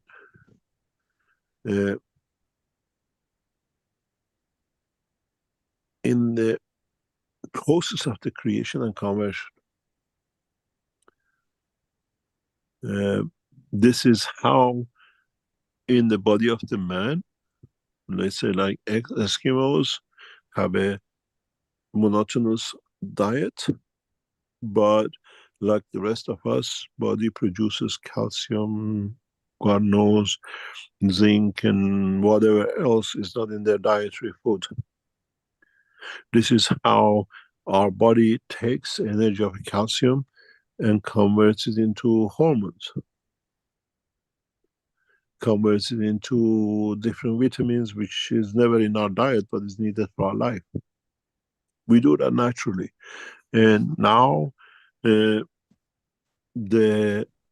knowledge within the Keshe Foundation sits at that level that we can do that.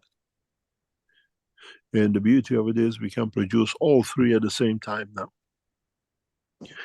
And then we need the knowledge, as our knowledge seeker is reaching a point that we can produce the plasma energy of the gold, which is a massive breakthrough in the world of science.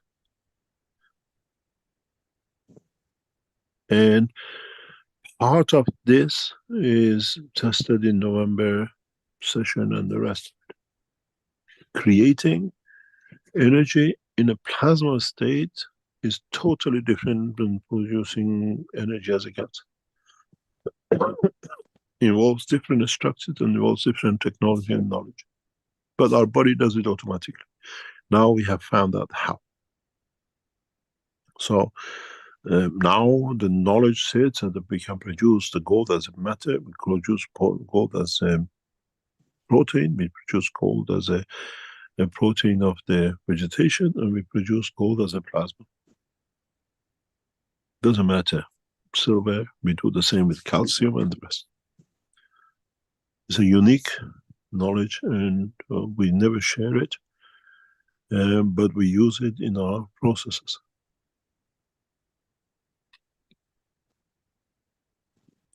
So yes, it's possible. You can do, you can create, but as a natural process. And if it matches certain condition, yes, you can change.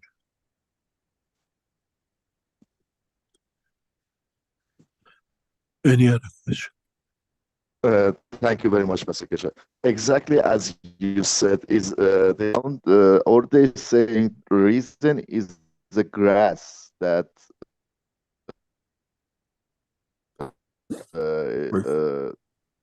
this animal is chewing, and they call it the alchemic. Alchemy, yeah.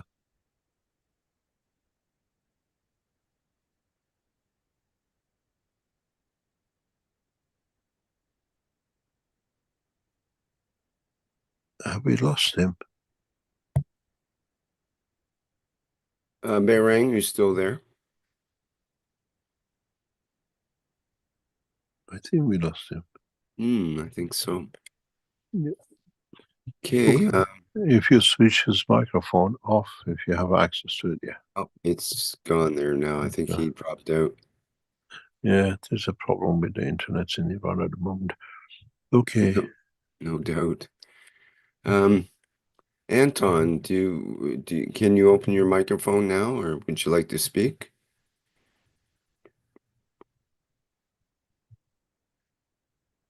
This doesn't seem to be working yet. Okay, maybe it's an accidental hand up as well. Okay, we have a question, several questions in the French language. Dankin is a bit of a newcomer to the plasma technology, I think, from Kenya. And he says in the chat here, hello, Mr. Keshe. Now I have 5 people who hear how you teach us. They are very happy with you. We come from a poor area in Kenya. Help us to meet people from GAN or that work with GANs in Kenya. Kenya, you have one of the top Keshe Foundation scientists, Dr. Gatwa in Kenya. If very active Dr. Gatwa is still here, I don't know, we have him with us today. Is he with us? Yes, he is present and his microphone is open. Hello, Gatwa, can you speak? Yes, I can hear. I'm here, Mr. Keshe. Good morning. Good morning, Dr. Gatwa. I think they need to get in touch with you. Yeah, they can I see they're speaking French. They can always get hold of me. Perhaps Rick could send them my contact. Yeah. Thank you very much. Thank you very much, Dr. Gatwa. Thank you indeed. Okay, what's the next question? Would that be like a Telegram contact, Gatwa? Yes, that would suffice. Thank you very much. Okay, I'll work that out. Okay, just, carry on. What's the next question? What's the next? Yes, we have another question. Let me see, from Basile. Says, hello, Mr. Keshe and Rick. Following one of the last conferences, you said that the left eye is that of the soul. Can we imagine or deduce that the right part of the brain is the HC part, and so the left side is, say, the physicality? Thank you in advance for your answer.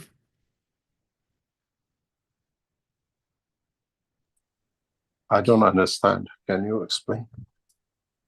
I think that he's trying to relate the left and right side of the brain with the HC and NO that you formulated on the whiteboard. So is there a correspondence there between, he says that the left eye is that of the soul, and can we deduce that the right part of the brain is the HC part and the left side is the physicality? You have all of it in both sides. You're not walking lopsided. So you have to understand the balance between the two. So that soul and physicality relationship doesn't relate to the sides of the brain. It's the side of the that voidness at the center, and the complete brain itself would be the two polarities, you could say, or the physicality and soul. Like, yeah. I try to go to the whiteboard. Maybe I can explain this. This is a part of the research which I've done for years.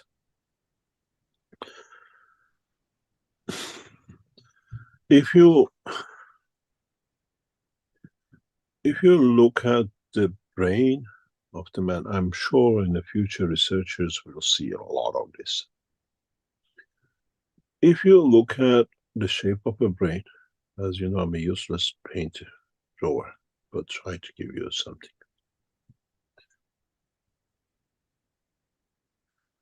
I'm going to draw you 2 things. And then I'll draw you a third one.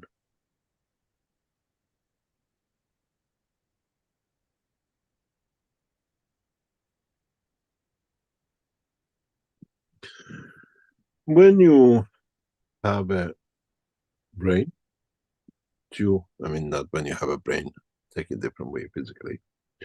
In the brain of the man, we have two halves, primarily because of the copper, the structure of our muscles that creates dimension of motion.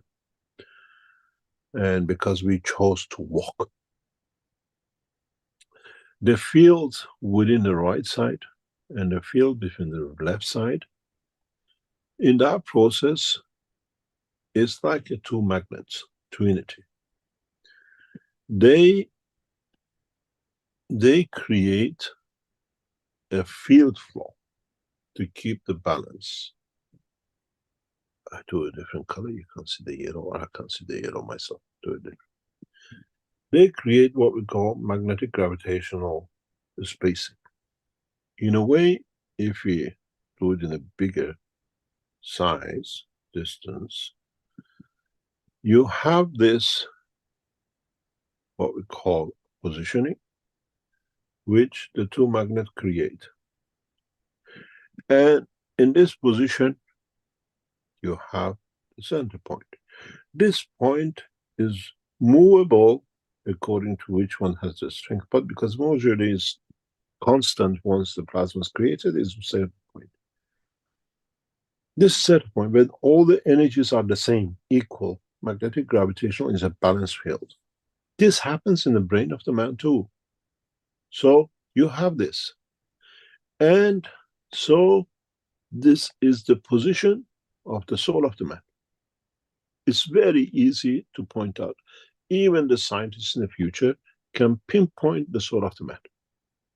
When we become knowledgeable, because this is a dynamic, both sides creating dimensions in it, if we enlarge it, is a plasma which is working in this area. So this gives us, according to the mass, according to the density, according to the emotion, according to the structure of the physicality of the man, a position and a field size dimension, which we can assess the soul of the man. That's knowledge. This is not something we can think whatever. But if you look at the shape of the brain of the man, has an oddity in it. And this oddity is that it's shaped this way.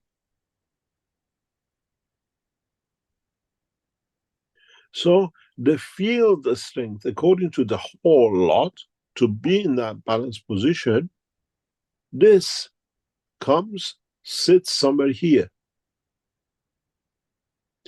In a way, if you look at it, because of the shape of the top, we don't look at one cross section. We go, the soul of the man, because this is, in a way, three-dimensional.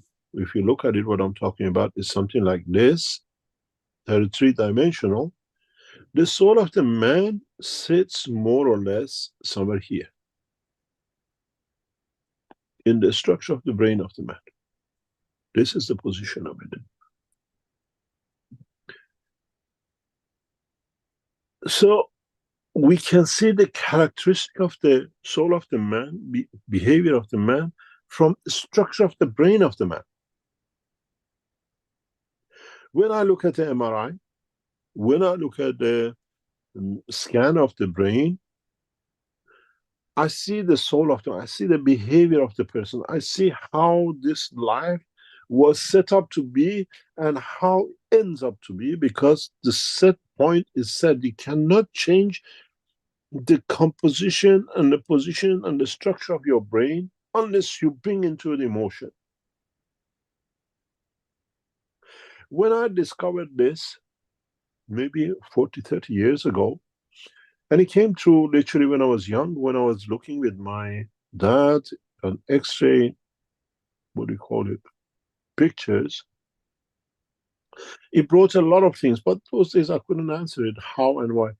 When the knowledge, the gift was given to understand, then I could see, and about 20 years ago, 25 years ago, it became so clear how emotion of the man makes the soul of the man, and how the soul of the man makes the physicality of the brain of the man, then he shows it in physicality.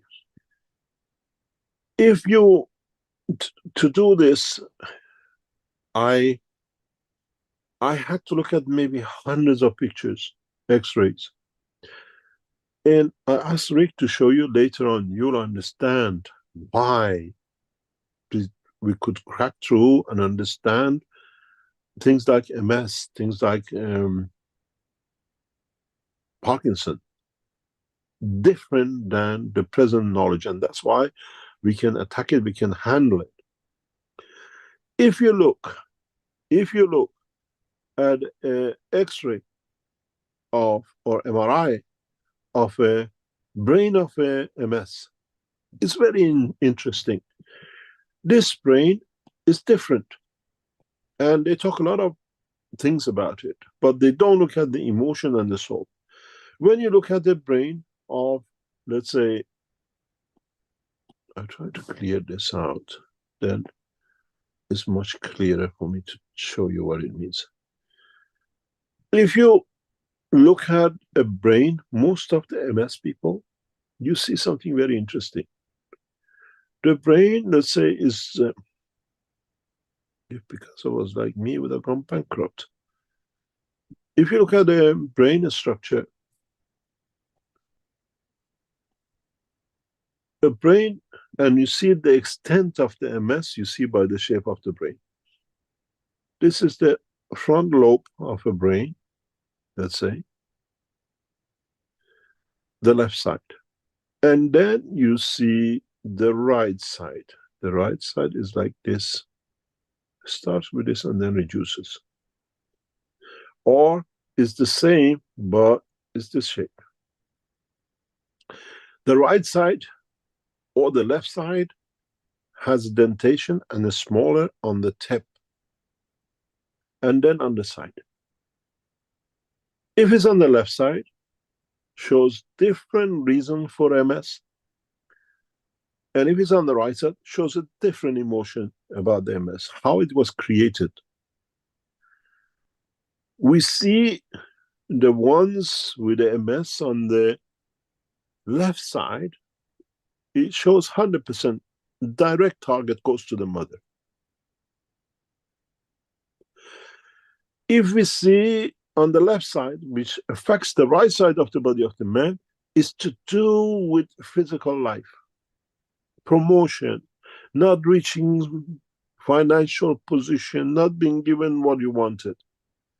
The right side, which controls the left side, is to do with the love of the mother, emotional connection.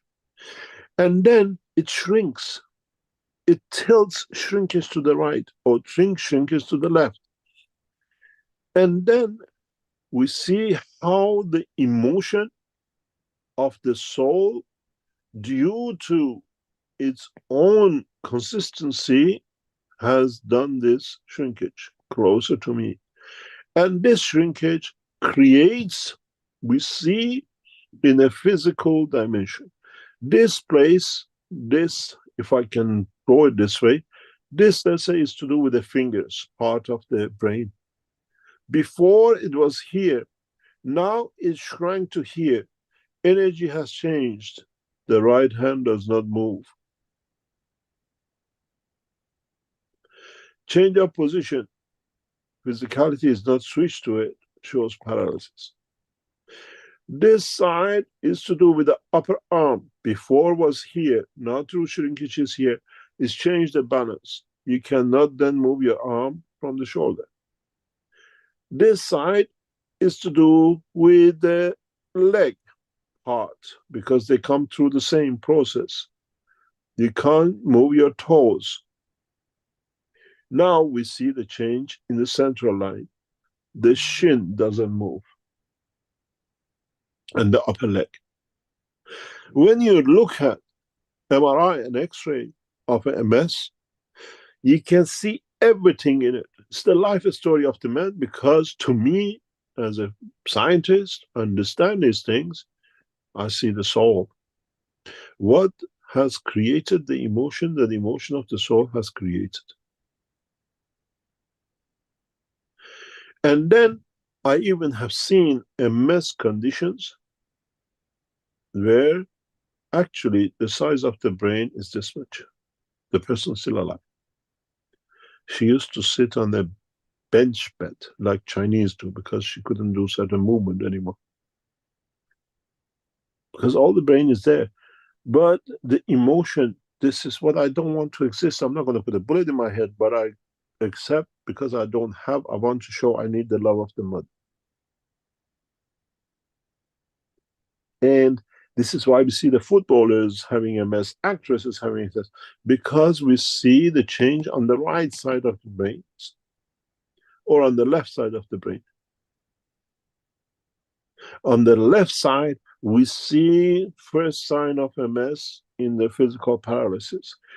And then when these two in time come together, we see uniformity in paralysis and then change of the spine and the rest of it.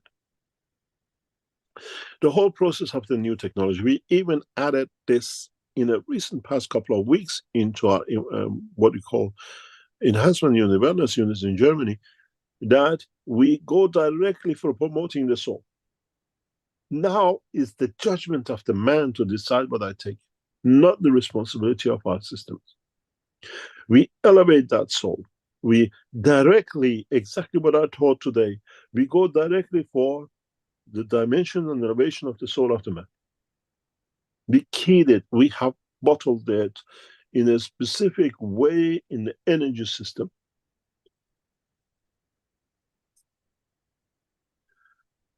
So you have to understand how the energy affects our physicality, how it affects our soul, and how everything is connected to it.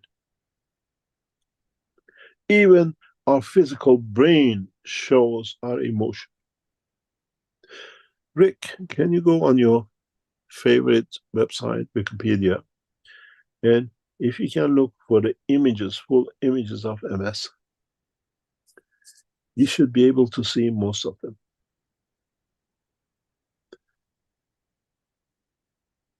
You see our emotion is pattern of our physicality in the brain. This is what I say, if you feed the brain, you can feed the man. Because when you feed the man, you feed to physicality and emotion gets part of it. But when you feed the soul, it feeds the emotion first and then the physicality, which brings that change in. This is one of the problems with MS, especially ILS. The shape of the brain of the people with ILS is very different than MS. Because we see most of the changes on the left side of the brain than the right side of the brain. But MS uses with the right side of the brain connected to the left side, so they move the position, and the soul position cannot be changed because there are other parameters which dictate it. A slight movement to one side, you see physical paralysis. So our emotion is the dimension of our soul. The strength of our soul is the dimension of physicality. This is why we have certain characteristics of certain races. Because of what I explained with the inertia, the position, and the rest of it. If you bring X-ray images of MS, if you find it on the internet, and show the cross-section of the brain, go for the images part. You know, usually in Wikipedia, you get a part images. If you get a full cross-section, you see, if you look, this, they show these dots. These whites become because of what it is. But if, I wish I could annotate. I don't know how to annotate on this thing. Doesn't allow us nowadays to. There might be a little arrow in the bottom left corner. Do you have that? Bottom left corner. At the very bottom left corner of the screen.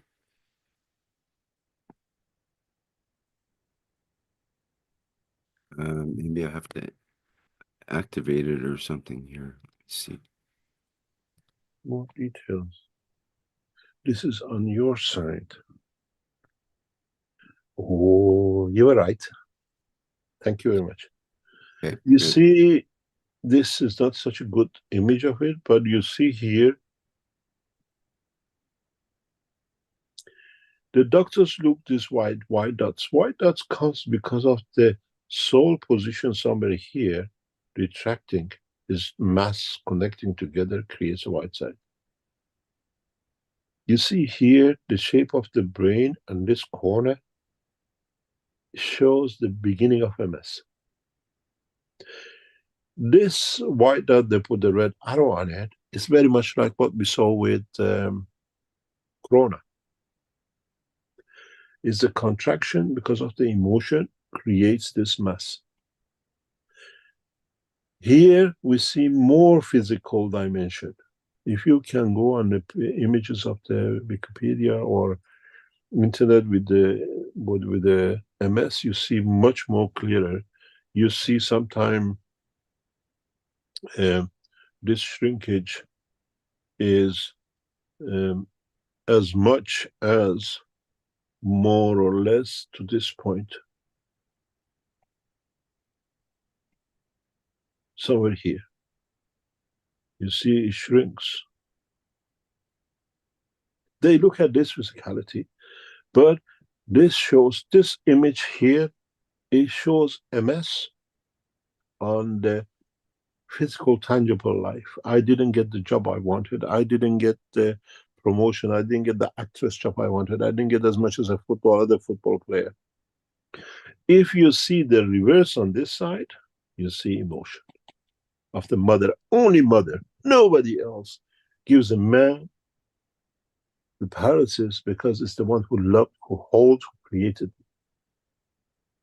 Seldom, very seldom, we see MS on the emotional side, on the right side of the brain, which has to do with the emotion than, let's say, the father or somebody else or the love.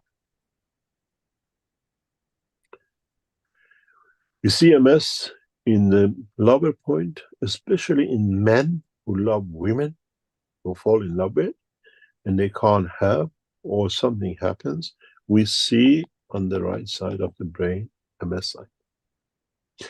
And a MS sign on the right shows itself very, very different shrinkages than into the right side, which is the physical. This takes decades. This takes a few months and maybe a couple of years. And because it's so rapid, we see these wider spots, shrinkages, mass of calcium. We saw this clearly in corona. And you saw the white lungs and everything else. And this is part of understanding the knowledge of the creation. But all this, the doctors look at what is there. But the cause of it is this, the soul of the man, the emotion of the soul. When you feed this soul with all the energies it needs, you cannot get MS. It's literally impossible to get MS because you control the physicality with the soul. This is the reason I moved the legs and arms of Naomi in the hospital. I touched the soul. I don't need to touch the physicality. The soul does what the one who was there, 20 people were there. I said to her, after 30 days, no movement, move your arm right. Like she was like a puppet because is that puppeteering? The emotion of me to the soul was the string. And if you understand this knowledge, we can change a lot of things in the world of creation format. Because this is the energy and level of the emotion of love. And the universe is covered with the love of the creator. What the heck is going to play with your brain in a dimension of universe? When you're positioned away from it because of your conduct, you become a mess of universe. Here, the entanglement comes with the love of the mother. There it comes because she's your creator. There in the space, you come with your energy of your soul, a mess of the creator, the love of the universe. If you understand this, we can stop a lot of illnesses in the body of the man.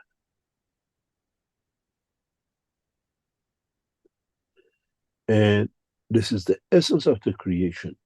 And in the teaching to come, especially with the poles which we connected to universal energy, you can feel this, that this can change this because it's on the same level of the creation. And then we understand the next steps in process of creation, and then the rest of it, the transmutation and transportation. This is why we can change, and we can bring dimension of physicality into the life of the man through the energies of the universe. And if you look in more images of the MS, much more deeper MS, more advanced, you see the right side or the left side is lump-sided, shrunk.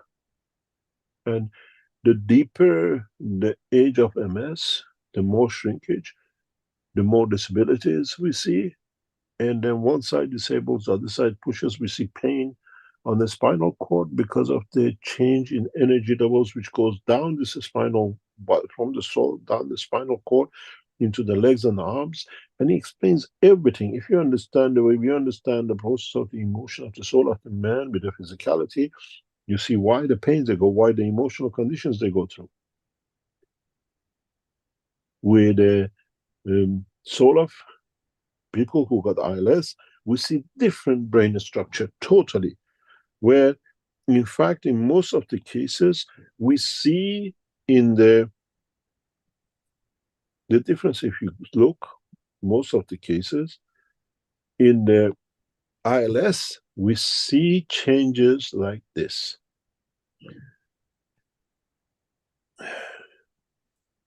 We see changes. Why is it not taking this for me?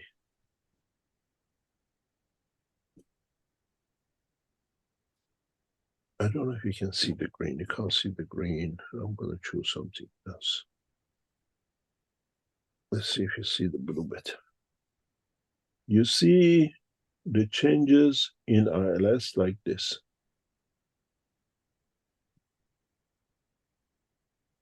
Especially in this area where I made blue. Because it's the part of the brain which handles the physical life of arm and legs. And you see depression, you see loss of movement on the hand and the leg, and rapid disability.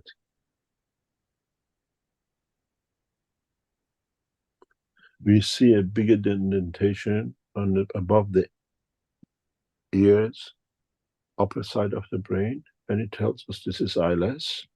And the extent of this stitch here sometimes tells us that you cannot do anything anymore, because that once that ditch is very complete, it's very little. You have to be observant to it. You understand that there's no point of return because the soul has already locked, disabled the physicality. If you remember, in 2014, 15 in Italy, we took a case of ILS and we took the guy back to work, and he lived for 2-3 years. But the essence of not getting the promotion was so much that he disabled himself. If you remember, we went with him to his office to work, and the rest of it. We have to understand the position, the strength of the soul on the physical, on the what we call soul of physicality and physicality of the brain. Then the physicality of the body just follows the boss.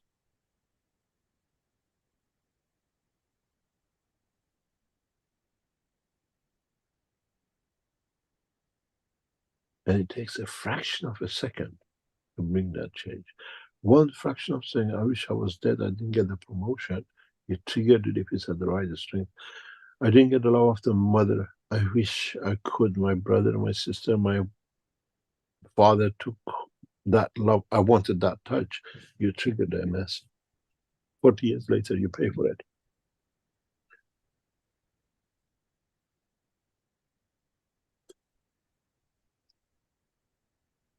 Any other question?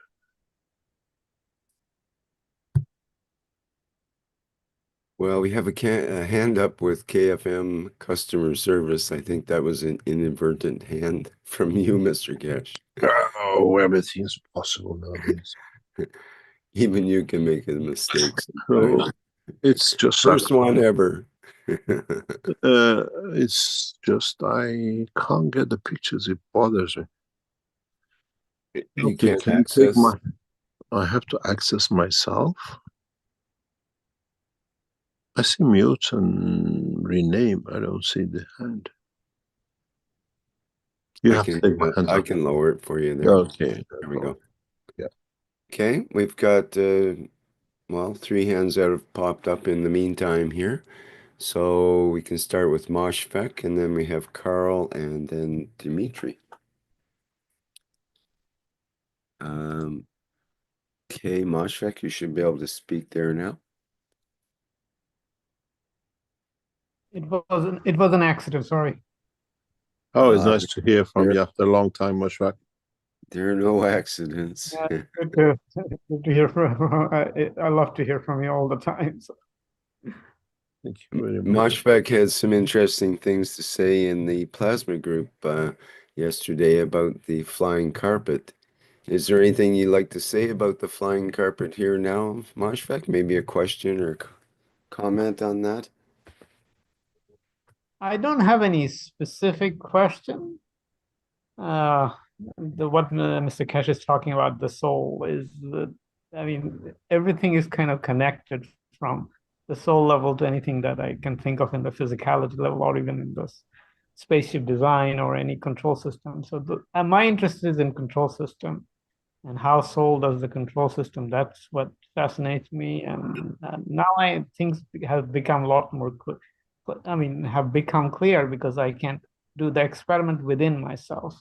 And I don't have to have any devices to do certain experiments. So it's very fast. So this is one of my current experience that can be helpful for others. And Mr. Keshe may add something where we can do this even better. And that can help me and as well as others, I'm sure.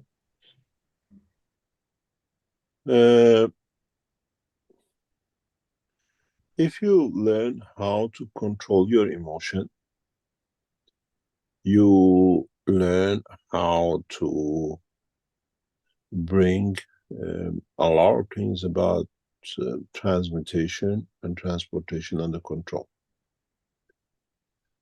And it literally brings a lot in the dimension of the what we call the soul of the man.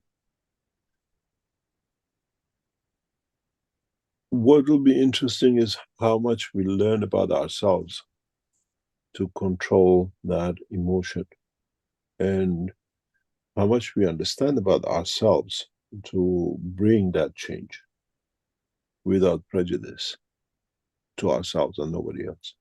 Recording in progress.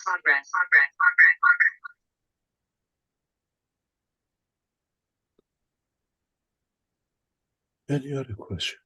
I want to show you something, Rick, if I can share here.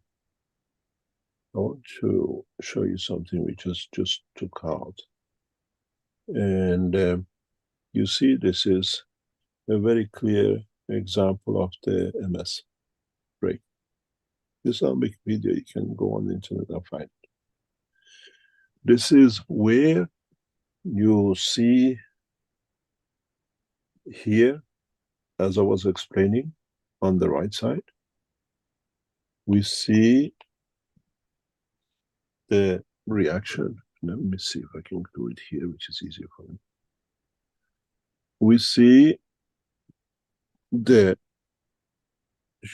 brain, most probably 100%, had this shape.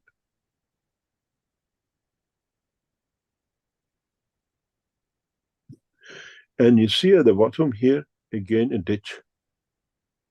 It has dropped, it has expanded, and you see this shape here. Because of the mass change, shrinking, it has created these calcium patches. But if you literally look down into this, the soul is somewhere here.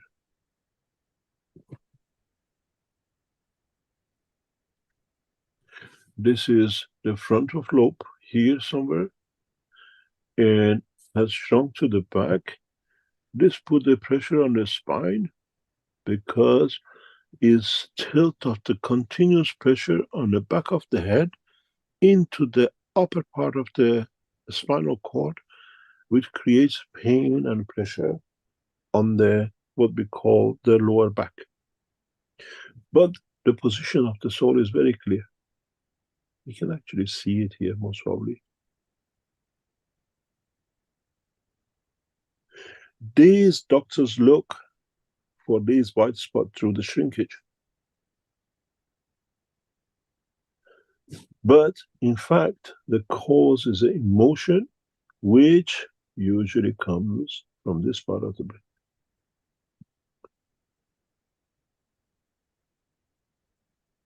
This is how we feel. We see people. You look at someone, you call it the third eye, you call it this chakra, but this is where most of our emotion control is front. We see, we observe, we don't, your eyes are closed, but you say, so I feel you're in pain, whatever.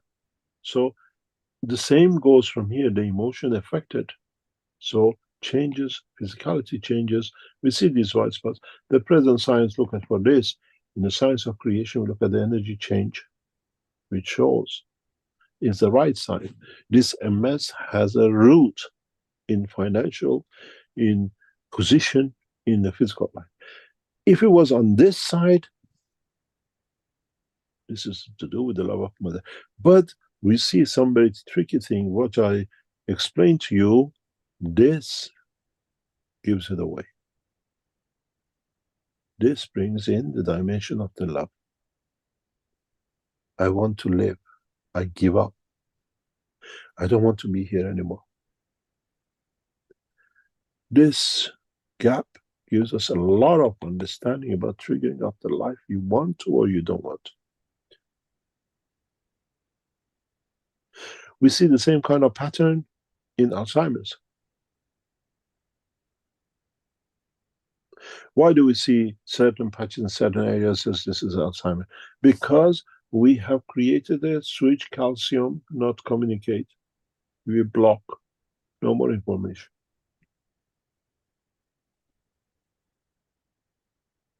And I look at the brain, I prefer to look at the scan of the brain to understand a condition than actually looking at the physicality. Because this cannot tell you a lie. This is you. This is what you're made of. This is how you behave. This is how you structure yourself. An interesting thing is, for example, if you take this picture, understand the scan of the brain, and look at the Chinese, you see why they see in two halves, in two dimensions, they don't see straight. You look at the brain of the people from Africa, you see why they behave this way. The position of the brain gives the structure of the soul. Physician of tomorrow should look at the field, the structure of the soul, of the brain of the man, then they know what to do with the physicality of the man. Then you don't have these side effects of medicines and wrong medicine or whatever. You understand the position, the field is strength.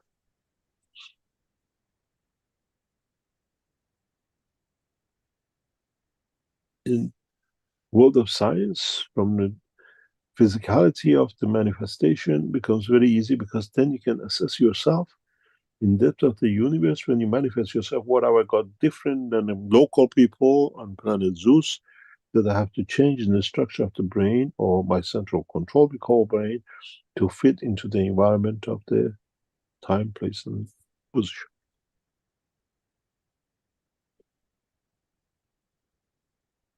And I studied this brain structure from a very young age. And it's amazing what you see, what you understand. This curvatures and all this what you see here explains a lot, huge amount. Because your nervous system somewhere here is the column of the fields which comes up through your upper leg and your shoulder. Here, across, comes in to do with your, what you call physicality of your upper arm. Then it comes up by your ears. You see the disabilities of the hand and the finger. You see parallel on this side.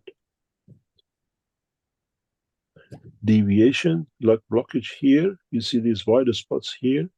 These are where your upper shoulder is blocked. Information. It comes through your center brain and spans over the top when it hits the skull on the side.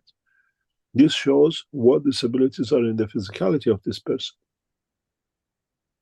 Liver, kidney. You see problems with bladder, digestion system.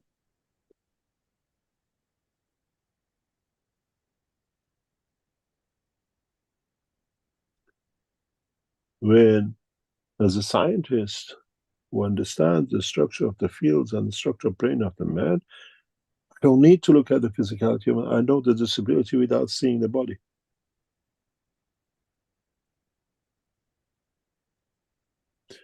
Here, it explains a lot. You see it's parallel with this side.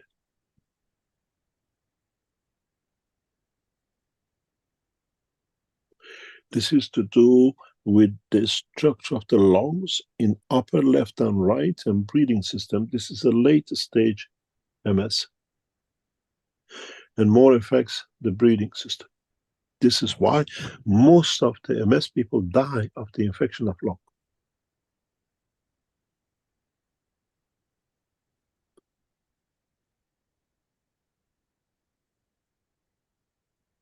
Then do we need to see the man? I see the soul dimension, the strength of the soul.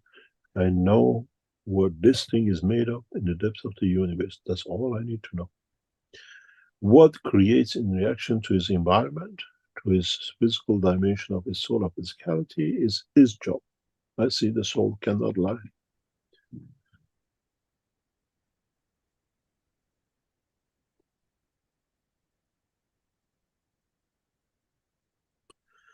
Pictures like this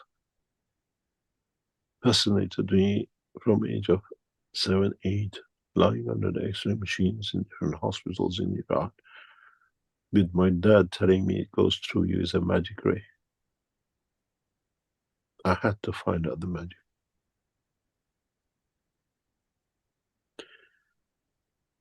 And this is the backbone why I became a nuclear physicist, because I saw nothing, no answer in the present science and its energies. And then understanding the external energy, which is what we call nuclear radiation, I went to look for the field inside, what we call the plasma technology. Now, when you understand that, this is just a child's play.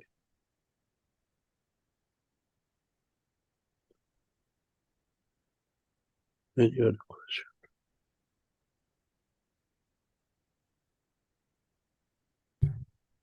Okay, very good. We have two hands up with Carl and Dimitri. Carl, would you like to go next, please? Check 1 1. Loud and clear. Hello, can you? Good, thank you. It's Carl from Victoria, Australia, and thank you, Mr. Keshe, for another incredible insight there on the human brain.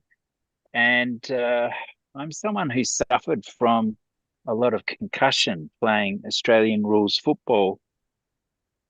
And also, by the time I was 28, I had I'd basically been using a big block mobile phone in the 90s, and the side of my head was heating up. And one of the best things that ever happened for me was standing near a dynamic reactor and feeling my brain almost be put back together. What experience do you have dealing with concussion, and how easy is it to reduce that swelling that occurs so quickly when concussion occurs? There are certain rules you have to play and especially like concussions, stroke, you cannot touch the body or the brain with anything till the bleeding stops and it heals. Because when you have a blood flowing in that dimension, that direction, you create a dynamic which is out of control. First of all, with the stroke cases, we usually allow 4 to 6 weeks for if any internal bleeding to stop. That doesn't bring new field energy in, which is out of control. If you don't have it, you have to understand the dimension of the fields within that position. Literally, if you look at it, we already have the solution for this concussion situation, and we promote it as a pain pen. You have to deplete it of its energy. And you find out most probably when you use a pain pen in a position of what you call it, damage or incident, you have to use the pen, put it away, most probably in somewhere in the water, and then use it again. Because the energy in the brain is different than the energy of the pain on the muscle tissues, arms and joints. It's of higher order. And at the same time, try not to hold the pen yourself to deplete the energy. It's a very reverse condition than the what you call the injury to the arm and leg or to the tissue muscle. With the tissue muscle, if you've seen our pens,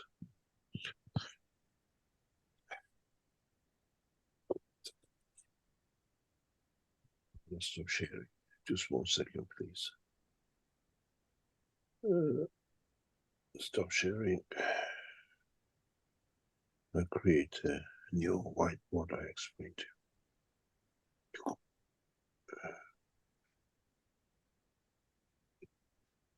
Oh, good. Some more Keshe art. I reckon we should have a competition each year for everyone's favorite whiteboard screen. Yeah, I will have to get my whiteboard. Just wait 1 second, please. Whiteboard, yes. You see, this is your, where are you going? Stop. Let's clear this out.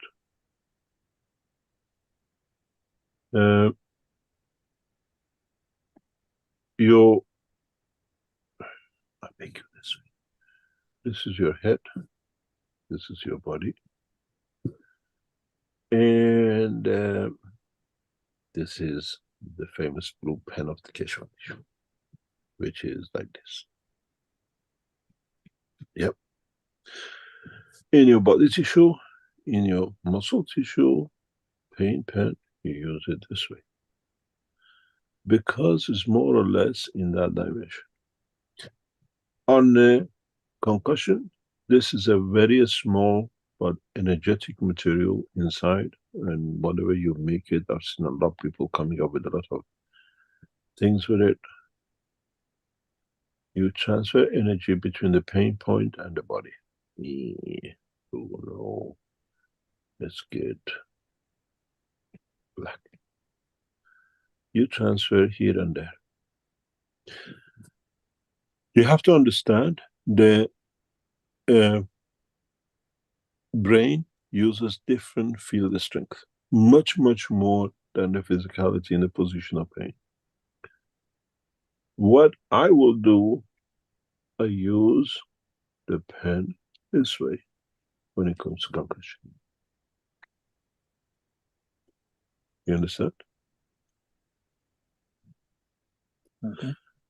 Where you create a much stronger field in a spread where can interact to bring in. This pinpoint is not that effective. You need a broader base. So you use the pen on its side, on the back end. There's a reason we made the shape of the pen this shape.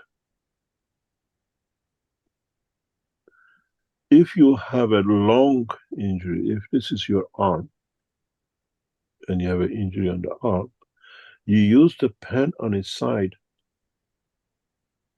not on its point, because the injury is elongated.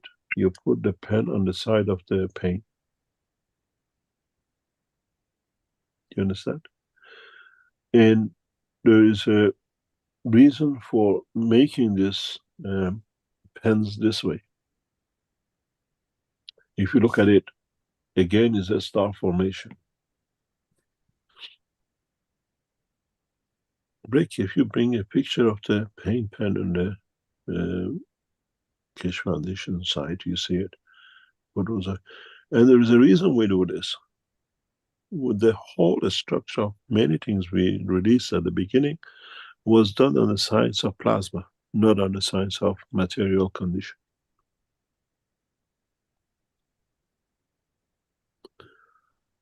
And you, in this position, you have an energy center, and you have an energy center, you release your energy into the liquid. Here, you have more of a spread. Here, you have a bigger spread. It's no use when you have a long pain in the arm, putting a pain pen on it on a tip. You have to understand how to use the systems. You have a concussion, that's your best way to use your pen.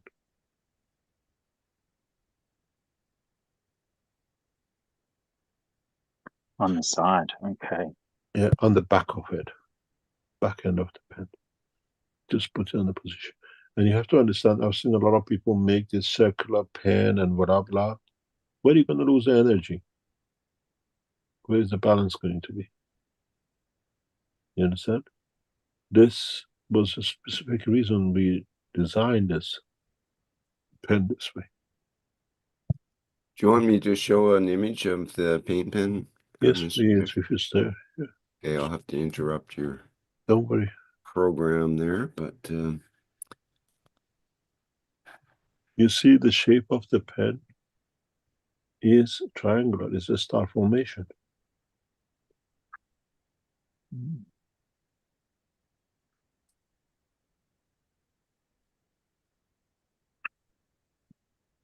It's for head injuries or a big block injuries, you use this end, especially for head injuries. For local injuries, joints or whatever, if you have a pain along the arm or body or whatever, you use this part.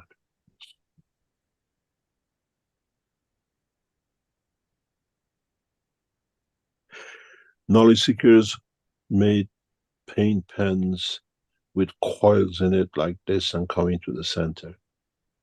We never, that's not the way to do it.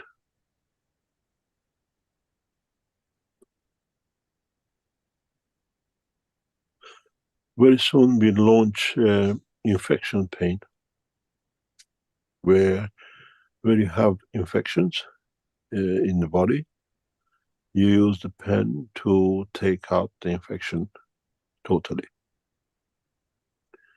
Internal infections, muscular infections, organ infections. We already have tested and it's very, very extremely successful.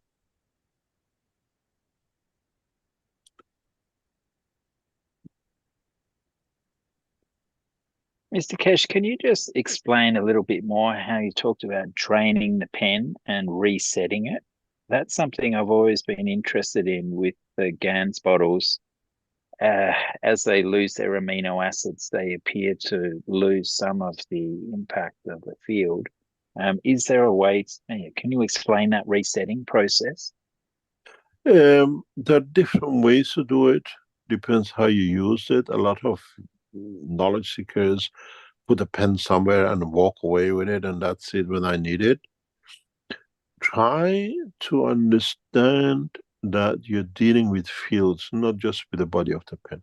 We had a knowledge seeker recently sending us an email that its ganses change color. They're sitting near on the kitchen table on the wood, but near the sink. Hello. First of all, you bring in your game of the draining system. Never put your paint pens, your ganses or whatever near any metallic energy, because they have a gravitational mass more than your GANs. So they connect. And in a way, because you're a composite GANs, they usually take energy from your GANs. It changes color. This is what earlier on I explained. Put ganses in different places. Put one of your ganses on the metal waste and see how fast it changes. Put your ganses near a tap of water and see how that changes continuously, because the flow of the water changes, it takes energy from it. And these are the things that we presume after 10 years most of the knowledge is understood.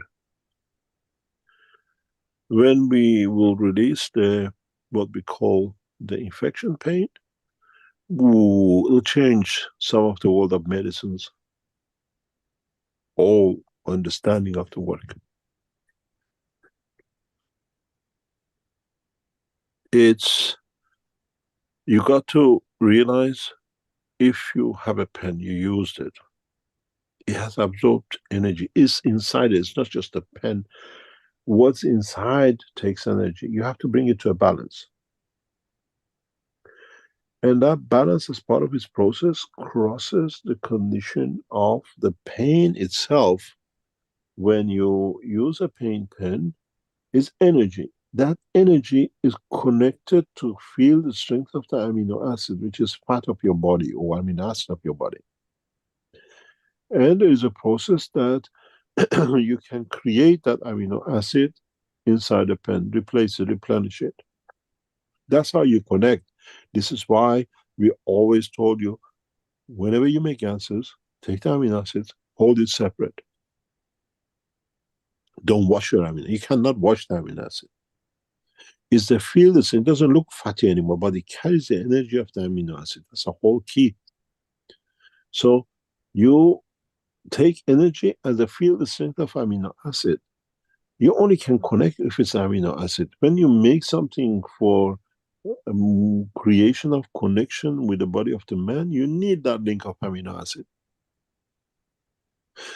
So you create a condition that your body, your pen, regenerates the amino acids. That's why the pen is successful. It works. And then when you say the pen doesn't work, you have depleted the structure of the connection of the line of the amino acid. You have to reestablish it. There are different ways to do it. They are structurally one of the best way to do it, when you get a paint pen which you think is depleted in energy, to put it in a CO2 gas production. The way you're making the gas of CO2, put your pen while you're producing the gas. The way you saw that amino acid on the top layer of the bottom, your gas unit, that the same is created inside the pen. You replenish it. You understand? This is, then your pen always, every year, every 2 years, just, you're making ganses, just put it in the gans, especially in the, if you do copper gans, is one of the best, because it connects to the muscle tissue. But the CO2 gans is the best one. Just stand it upright inside it, and let the gans, the amino acid, reproduces itself. And you find it becomes effective. You replenish your system, and it always works.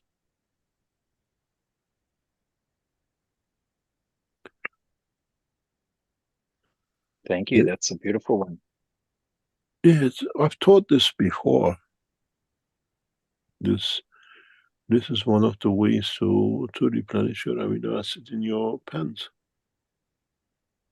You have to do the same with all your ganses, which you continuously produce amino acid with it.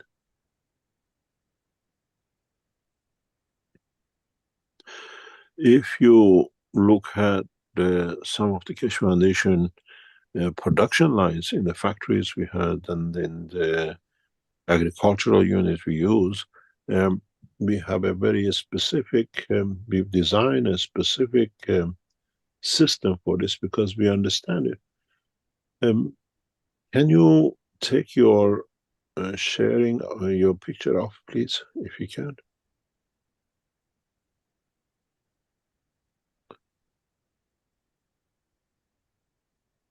Rick? Thank you. Okay.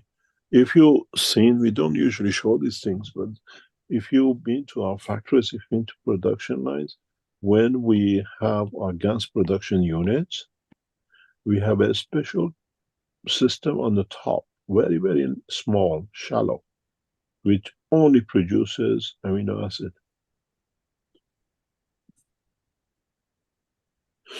These units, you've seen some of the units we sell is a small boxes. We can't, and this is continuous floating. It's impossible to connect. We just make ganses. What's the use? We've developed a structure where on the top, we add a system when we just connect and the amino acid continuously gets added after the wash into the system.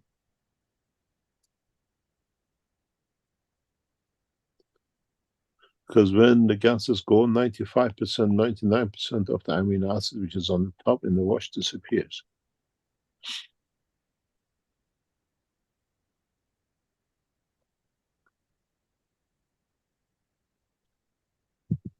You got to understand the totality of the knowledge and follow step by step. This is why when we produce gases, we deliver gases, and especially when I control the process, is always much better results than when knowledge seekers do the same thing, because there are little pitches that you have to understand.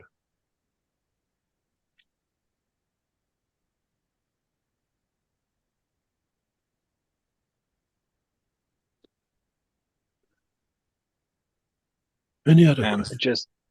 Just finally, sorry, Rick, when you started talking about the concussion side, you talked about the need for a broader field. And Gianni, the amazing Romanian plasma scientist, had the plasma sun concept, which is two rings and a table tennis ball full of the 4 basic ganses in it. But those 2 rings have an inner ring in each one. And for some reason, I picked one up and put it around my neck. And for the mobile phone radiation, I find it's a really useful way to create a broad circular field around my head. It's basically hanging around my neck, but I can feel the fields around my jaw and around the back of my neck. And if I do that once or twice a week, it helps me feel like I'm keeping all the EMFs at bay. So I wonder if that sort of process has been tried and tested before. You see, what you just said, you have to understand that he translated the knowledge to a step which he understood. You said something. How am I going to get a new picture? Okay, let's move this out altogether. He's made a tube inside the tube, correct? Yeah. And this is your necklace, yeah? Correct? Yeah. Look at your magravs coils. Your magravs coils is one coil inside the other. Yeah. You understand? Yeah. You understand what I'm talking about? Absolutely. It's a translation of the knowledge. Now, you have a continuous field interaction because this is different than this. And now you put your neck in it. Now you add another one. So, of course, it'll affect you. This originally was done in a different way years ago. by other knowledge seekers as well.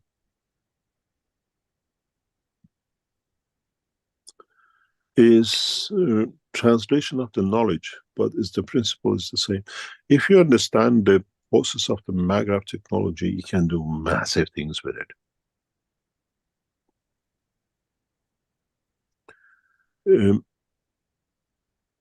The maggraph technology, the way we gave it to you, in how you play with it, gives everything man needs in the space. I explained to you, now you're here, you understand something else, maybe. You have a right brain and a left brain creating their own, and you have the soul. And then you have the heart or field where the fields of the body of the man comes to it.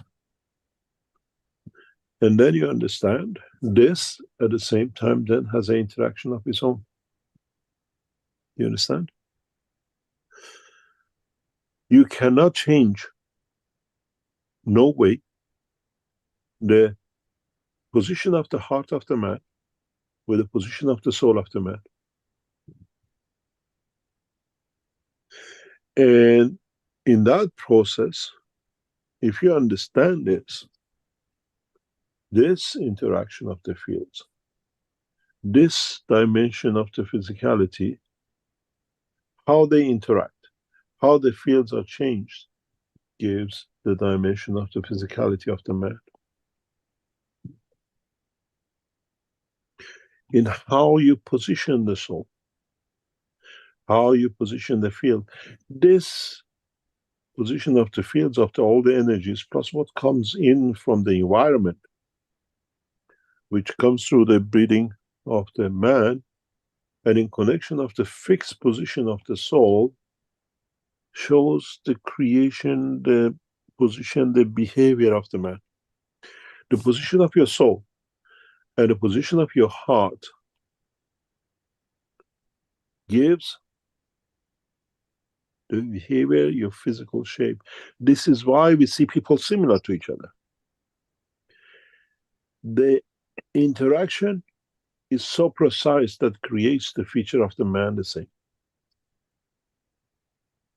And that creates certain physicalities.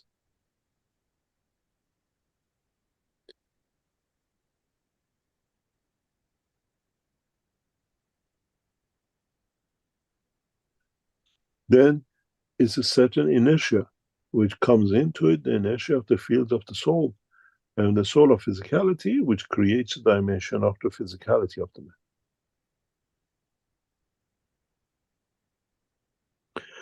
So, in the future, if you see a creature with a dimension of two lights, two fields you feel, one is the soul of the, this thing has a physical dimension, but I cannot see because my field is strengthened, but it's a matter existing thing. And how, if you feel the feel inside the other one, this is in the time of transmutations in traveling. There are a lot of things which needs to be understood, position of the fields, position of the emotion, and then you see physicality of the dimension. You cannot find two people looking exactly the same, one in China and one in, let's say, Europe. Physical picture, conformity of the emotion, inertia of the time and place and position does not match into the European side. You might see some familiar features, but not. But you go to, let's say, an Arab country, you see many people looking the same. Because inertia of the position dictates that kind of feature, and then you bring in the positional distance of the soul and the soul of physicality, and a few other bits together, you get the similar feature. Then physicality manifests itself. And if you understand this, you understand why some of the twins are exactly the same.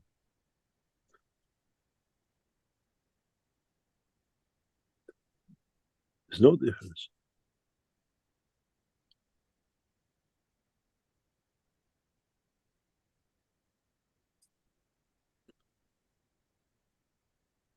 Any other question? Thank you, Mr. Keshe. Thanks for the tingle times. Enjoy your, what do you call it, Australian football. Can't live without it. It's a bit rough, but it's better than rugby sometimes. Good one. Thank you. Thank you very much. Any other question? Next, we have Mehran. Could you go ahead, get that set up? Go ahead, Mehran. Yes, thank you very much, Rick. Thank you, Mr. Keshe. I just think just the way you talk today, something light up in my head. I don't know which part of it. Thank you very much. I have a question which is in my mind for some time, not related exactly to this teaching. If you don't mind, I can ask. Don't worry. The thing is, in Holy Book says we created man from the mud, a special earth mud, and we created jinn from the fire which has no smoke. Can you explain what it means by created from fire? I know it's symbolic language, but I like to know what it can correspond. Repeat yourself exactly what it means. In Holy Book, it says we created man from the mud, special kind of soil, and we created jinn from the fire, which has no smoke. Okay. I'd like to know what it is, the fire. Translate the jinn. What is the jinn? Jinn, I saw in translation, it says that there are the beings which have intelligence, but we cannot see them. The mud is a dimension of physicality. Yes. Which is, mud is sign of earth or physical dimension. In the historical literature, we see this quite a lot. Doesn't say we made you out of a stone or whatever.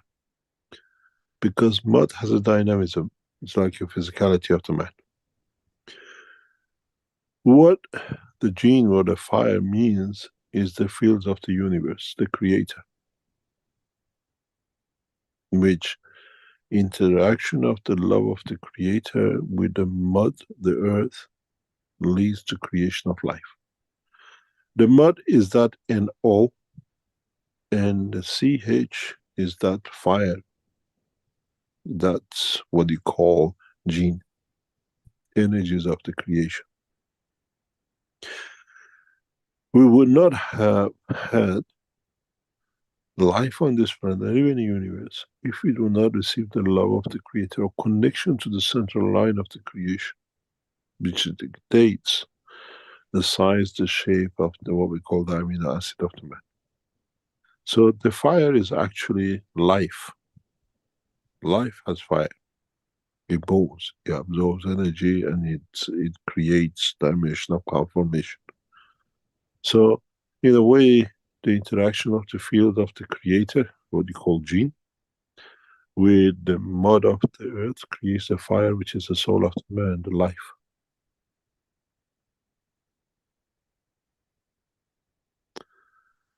And we understand without the energy of the hydrogen, and especially connection to it, the string of it, to the dimension of physicality of this planet, there is no life. And this is the interpretation of the life in the holy books.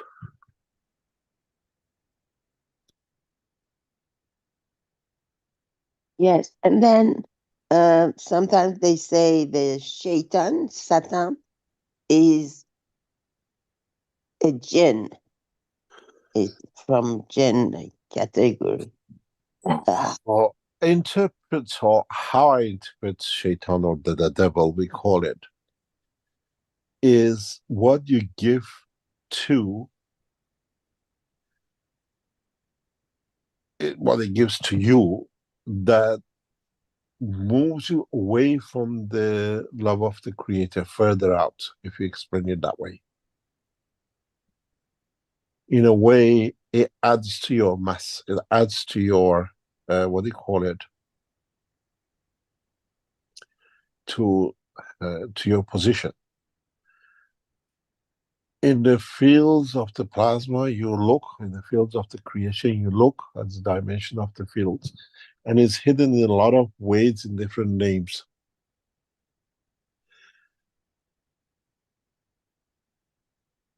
In the world of science, in the physics, we create centrifuge, and the plasma is a centrifuge. It's dynamic and spherical. In a centrifuge, the heavier goes to the outside. In the plasma dimension field of vacuum, the heavier goes in the center. And the more you go to the center, the field energy changes the position from the position of the Creator. It's a separation, but in energy level, not in the matter state level. And then, if you interpret it, you become further from the Creator. That's the punishment, that's the judgment.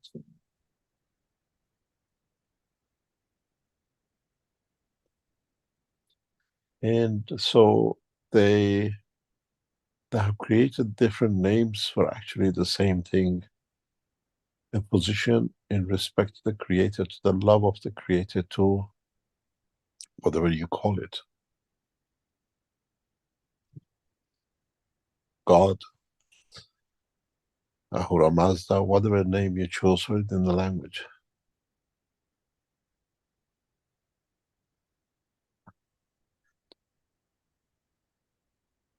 Any other question, if you have? Thank you very much, sir. Thank you very much. Any other question? I know we're getting kind of on here for sure. There's further questions, but perhaps we can hear from Dimitri, who has his hand up for a while here. And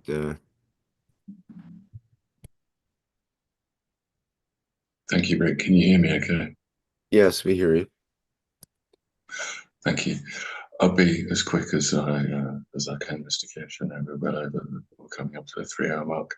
I do have a few questions, so we'll try and get through them as quickly as possible. My first question being,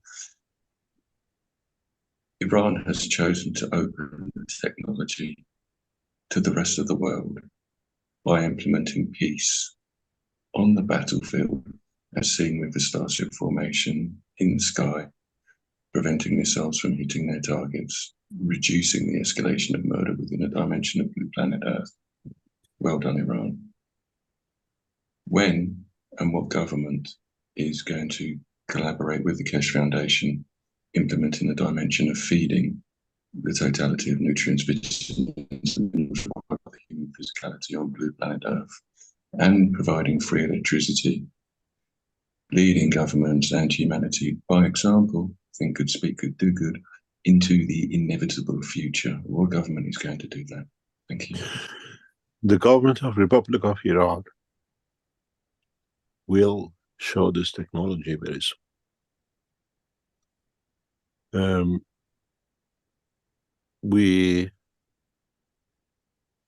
Iran will be the flagship of the Iranian network called the Keshe Foundation technology within the structure of the Iranian government and Iranian nation.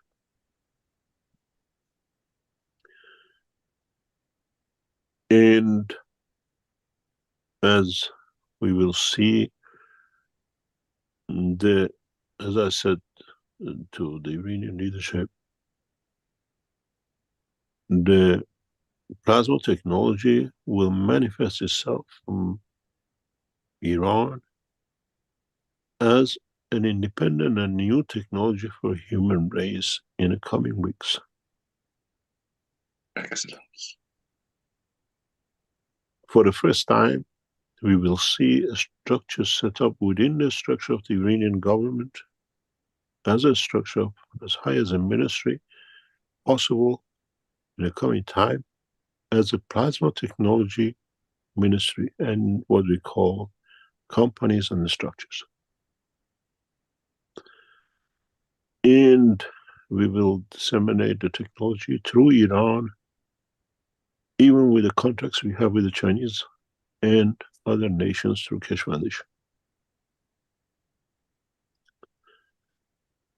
We use the new structure of the plasma technology as a new science in collaboration and bringing negotiations between the American government and Iran, and we might even to extend us on through the new structure which come to administration of the United States in the past couple of days to bring the evolution in the world of science as a governmental structure, not as a Keshe Foundation structure, but Keshe Foundation within the structure. Yeah. We are at the stage that in the coming time, very soon, you will see the structure as a technology and as a part of the structure of the government of Iran. And then the field development will go with what we call structures will be set up in and within Iranian government. And then we handle the same way through negotiations. And this is one of the reasons, if you go back to last couple of weeks, to walk away from war using technology in exchange for peace. And step by step, we will see, as I call the skirmishes, is because, and the way we see the holding back of the next stage for peace, we're negotiating very hard to bring a new weapon into the arsenal of negotiation, and the new weapon is technology. It's understood by the Iranian leadership, and thanks to people who work with us so closely, they have understood the influence which will bring, and will negotiate on the platform of technology and exchange peace.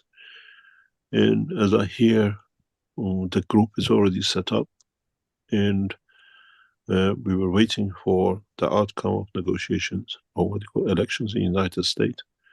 And this will bring a lot of changes. We will see how the Iranian leadership will take position on it. But the new era of science and technology, backed by the Iranian government of the Keshe Foundation work, will manifest itself in the coming weeks. And there will be a platform for peace. That's why I said we will not negotiate on nuclear, we negotiate on technology in exchange for peace. And in a way, we could not negotiate with Biden. Biden is bent backwards in destruction, not peace. And we've seen 22 billion in the past year weapon has been given to a nation, they push for peace. You don't give somebody a weapon to kill and then tell them to peace. And maybe, hopefully, with the exchange of technology at a governmental level, we will negotiate with the new administration as we're here, is just bent back to bring peace, and we'll see what comes up. But it has to be done on the basis of showing and talking, and we make everything possible. We have put the hands out to the new American administration for peace talks on the technology and not nuclear, because nuclear to us is obsolete.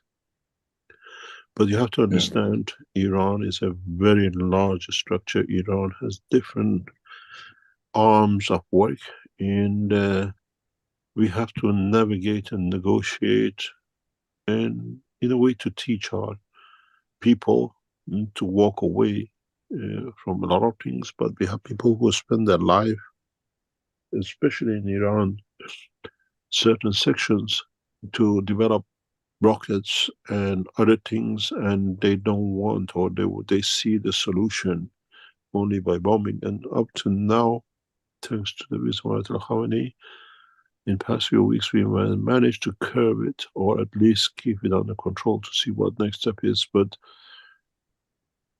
Iran has a different layer of structure of the administration and control, and if we reach the peace talks in Palestine in the next few days, maybe next couple of weeks, some people think, then we can negotiate in a different way, different level.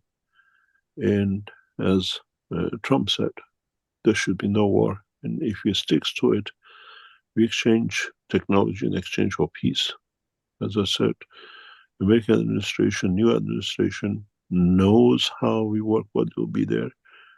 And one of the biggest casualties of American technology or spearing technology, it'll be Tesla. Because in the next few months, most of the things achieved by Tesla becomes obsolete. And then we have to find a way for Musk to find a way to collaborate inside the new technology. He knows our technology very well. He's copied a few of our items and marketed it in different ways. But now we try to see how things take shape. And you hear soon, next few weeks and months, how we take a structure. If we keep the wisdom of peace within the structure of the Iran government and the setting of the structure, we have to set our structures inside properly, that when we deal with the governments, we deal as a national level inside the technology. And we keep a very close eye to development of the weapons by the others, transportation of weapons by the others, and everything else, because it's part of our work as a piece to see where the thing comes from. We have access to, we received very detailed information about the movement of arms illegally by the American organizations, which we cannot even put in public. It can create a massive problem, and we have to negotiate internally with the Americans. This is a breach of international law, and can create havoc on a lot of things. And it's part of the work we have to do to negotiate for peace.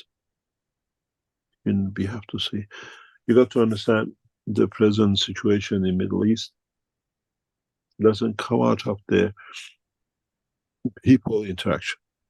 It comes out of the one man trying to keep himself out of jail for his corruption, financial corruptions. And he creates any mayhem. I call it a ADHD. Keeping other people busy with hyperactivity that they don't see what I want to be the king.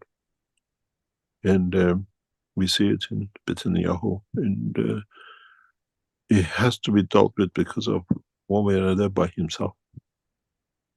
And he's cancelled, he deliberately messed up a lot of negotiation, would have reached peace talk months ago, but he keeps on jumping from one to another to keep war going, to keep himself out of prisons, both in The Hague and in his country with 2,500 criminal cases against him. And he's the biggest problem at the moment. He even changed his cabinet, war cabinet minister, because the peace talks were very advanced in Egypt and the rest of it which is going on. to keep the war going, to keep himself out of prison. But now the momentum will change. And we have to see if Biden doesn't go again for another 1 or 2 billion contracts to get 5 or 10% commission before he leaves office. We should see some movement in that direction, and then come the technology in space. It's a hard work. It's relentless. It's not just sitting with people, it's setting up a plan that you can implement. And it's taken months and months to do that, to implement. And what we call the peace team of Iran and the new negotiations to be set up will bring negotiation technology in exchange for peace. And hopefully His Eminence Ayatollah Khamenei of Iran gives the green light for the committee to start its work, and then we'll see the effect of this work. And this is one of the reasons Iran has not taken the step to, but we still put pressure on the borders of Israel to keep it forcing to bring that condition of peace.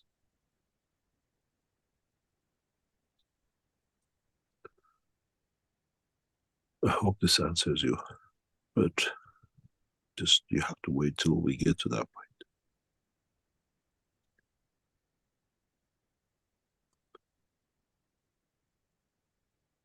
And you,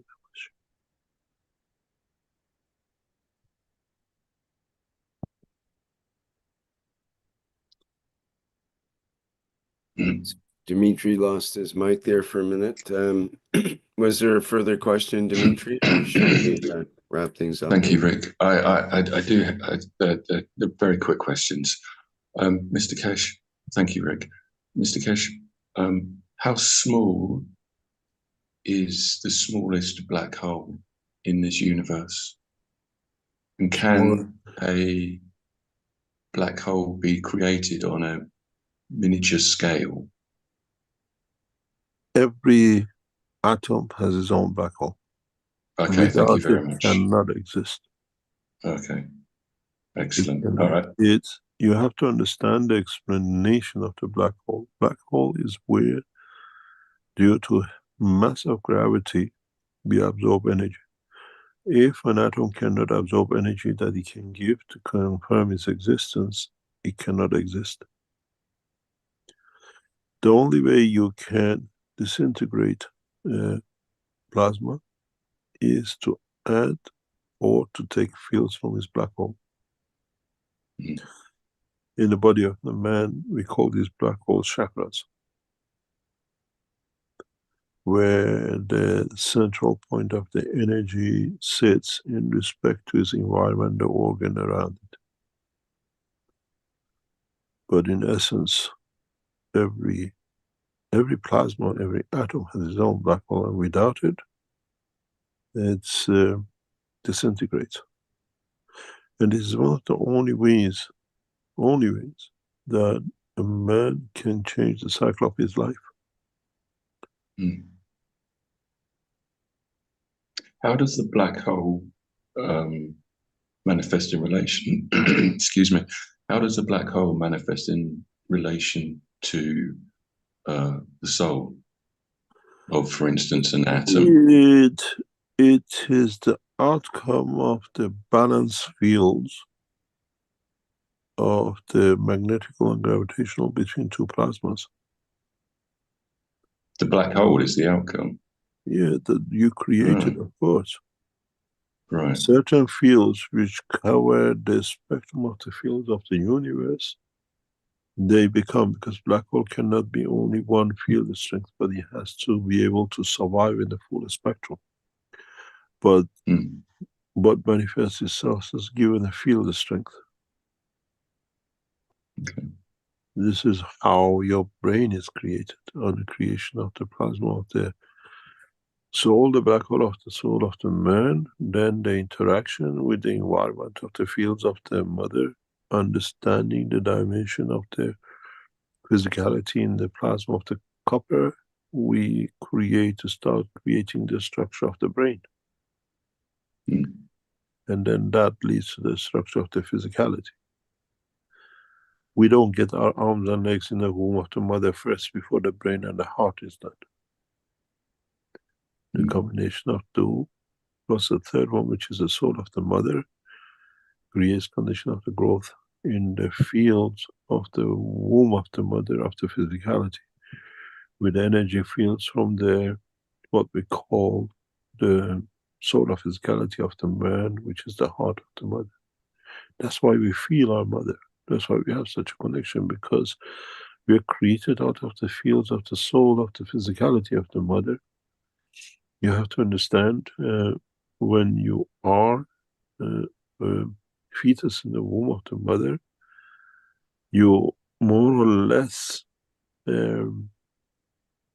create a field position between your soul, the soul of your physicality, which is your heart, the heartbeat, with the soul of physicality of mother and the soul of the mother.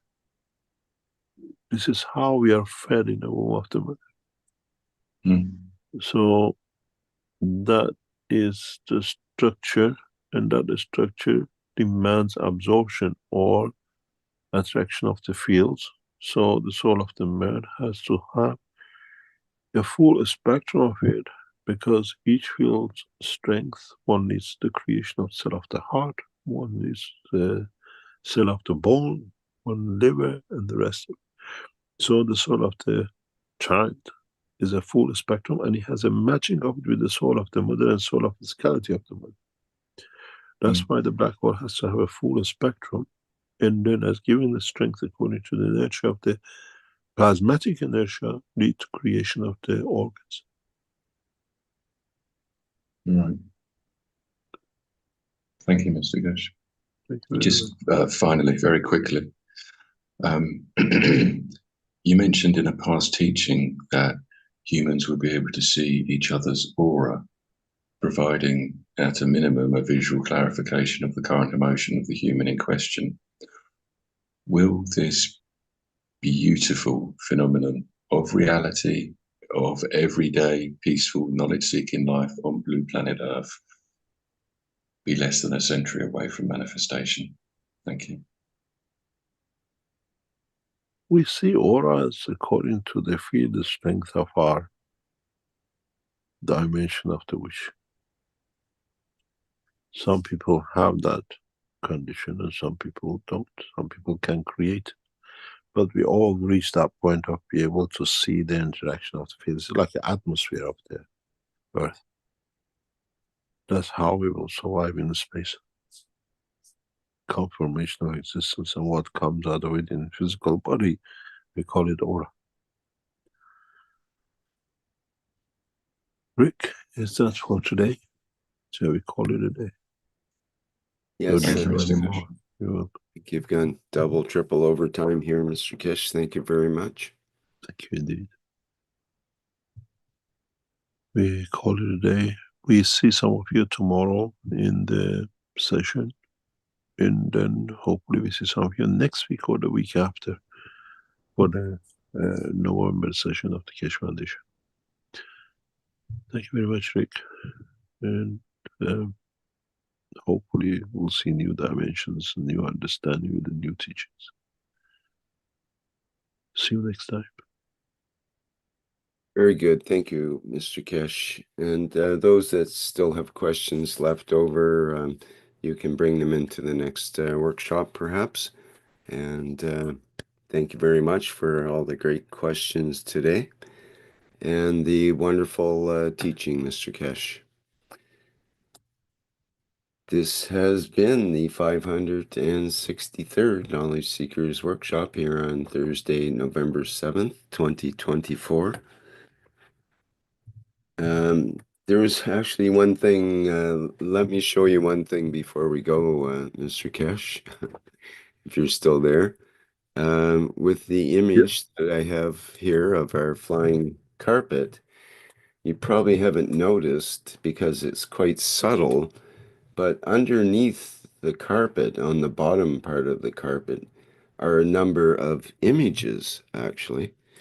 And if you get a good look at that, you can see, like Marinez was talking about fire at one point. In one of these images, there's a dragon here with an eyeball looking up toward the reactor or whatever it is here, with the light that burns without smoke. And this little dragon here in the bottom that we see is blowing out this image of a plasma, it looks like, or fire of some sort, but it's an entity. It's got teeth and an eye and so on, but it's like a fire entity. And strangely enough, this carpet also, that fire entity is basically right underneath the part of the carpet that has this phoenix. There's a bird, it's a phoenix inside here, inside that cage-like thing that our fellow has very gingerly hanging on to with the, he's grounded or something with these chains and has something else attached to it as a control system or something there. But underneath, there's also these images similar to the Nazca lines in the that we see in South America and other places, and what looks to be some sort of strange saucer-like device here as well. So there's a lot in this image, and I think it's somewhat relevant to our teaching and about what's going on in the planetary level now. Perhaps Mr. Trump, whose uncle was the ones who took care of Nikola Tesla's chests of information about his flying device, his electric flying device that he had. And meanwhile, we have Elon Musk, that his favorite thing is to try to fly to Mars. That's what all of his companies are geared up for, is his journey to Mars. So we have some pretty compelling conditions, I think, for change. So we're definitely living interesting times. Talking about that, we have part of our work consideration, that part of negotiation with the American government and the new administration. We know how close he is with Trump to establish a joint structure that will move into the dimension of the work of the Mark as an American establishment. And we have to see how this takes shape in the coming time, where collaboration between Iran and United States in two centers will bring that condition forward. And even though a lot of the work of the Musk will become obsolete, especially his car, the battery car, and the Americans are looking to stop the production or import of the cars from like China with high tariff. But at the end of it, America does not have the materials to produce the batteries. And then the biggest problem is to dispose of these batteries. It's one of the biggest problems for both sides. Then it costs $9 billion to build one proper battery production. And China controls about 60% of the world battery production. And this will starve the West. And they have to rely on China on transportation. But with the introduction of the new plasma systems and technology and what we call plasma magnetic positioning in cars, we bypass this. Maybe Tesla cars again become advanced with the new technology without the batteries. And this is as part of our research, which is ongoing, and as part of the negotiation with American and Trump and what we call what we call the Mars plan of Musk can be achieved much faster. Collaboration between Iran and American administration with him, with his dreams, where we produce the technology, we deliver technology, and then they can then make the hardware which they have. And this is not something new. In 2010-11, when there was a crisis for General Motor, we went to take over, and Merkel, the what they call Chancellor of Germany, gave us that opportunity, but the Belgium blocked it, to build the first car on these bases in 2011, where the Antwerp factory of the General Motor was shutting down. And with the possibility of still using the carcasses of the Tesla cars, placing new systems, we get rid of the batteries. And this is going to be one of the biggest problems. We are jumping into a very deep end where, as we've seen in present time with the electric cars, there's huge amount of scrap metals are getting produced because petrol cars are becoming obsolete more or less gradually. And 40% of the cars sold in China today are electric cars, where it was 6 to 7% about 4 years, 5 years ago. And these cars which come in, it makes the engine cars, electrical motor, diesel cars obsolete, and we are seeing huge graveyards of these cars at the moment appearing in a few countries. But the problem is, the problem we'll have is in the next few years, the electric car batteries, how we get disposed of it. We don't have the technology. And it will become a huge problem of contamination for us in the very near future. So the solution, instead of putting 9 billion building one factory just to produce batteries, is to what you call, we've seen one of the Chinese companies coming up with a new motor that you can do 2000 kilometers on the tank or on the charge, but to make it permanent without waste. In the possibly what we wanted to do in Antwerp, the collaboration with the Chinese and the Americans, we bring the technology very rapidly. The implication of it is very, very rapid because technology is more or less complete. It's just coming to agreement for peace, international peace, that allows the technology to replace. And this is one of the biggest problems at the moment, because the oil companies want to stick to keeping the status quo, but the peace is more important than a few barrels, because we don't use oil in the space. So you will see a lot of changes on this direction in the coming weeks and months. And it'll bring changes in this direction, especially in the car industry.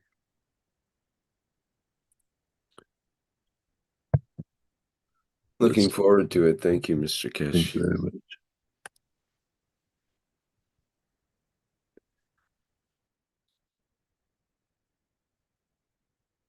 Okay, well, I think that wraps up our workshop for real this time. Again, thank you everyone for being here, and thank you, Mr. Keshe, for a wonderful workshop. This has been the 563rd in the series of Knowledge Seekers workshops here on Thursday, November 7th, 2024, this time around. And our next public teaching workshop, we have the public meeting for testimonials coming up on Monday, November 11th, and that starts at 8 p.m. Central European Time. So that's a good opportunity for people to share their experiences of the plasma technology, and it's kind of a way you can help pay for receiving some of the knowledge and experiences of the said plasma technology. Share it with others, and so they can also experience some of your joy. And then we have on the 12th, Tuesday next week, the One Planet, One Nation, One Race for Justice and World Peace, with members of the Universal Council and support members. And that starts at the 4 p.m. Central European Time. Okay, I think that's it for announcements. We'll go out with our usual flight enhancement spaceship unit. And again, thanks everyone for being here, and bye for now.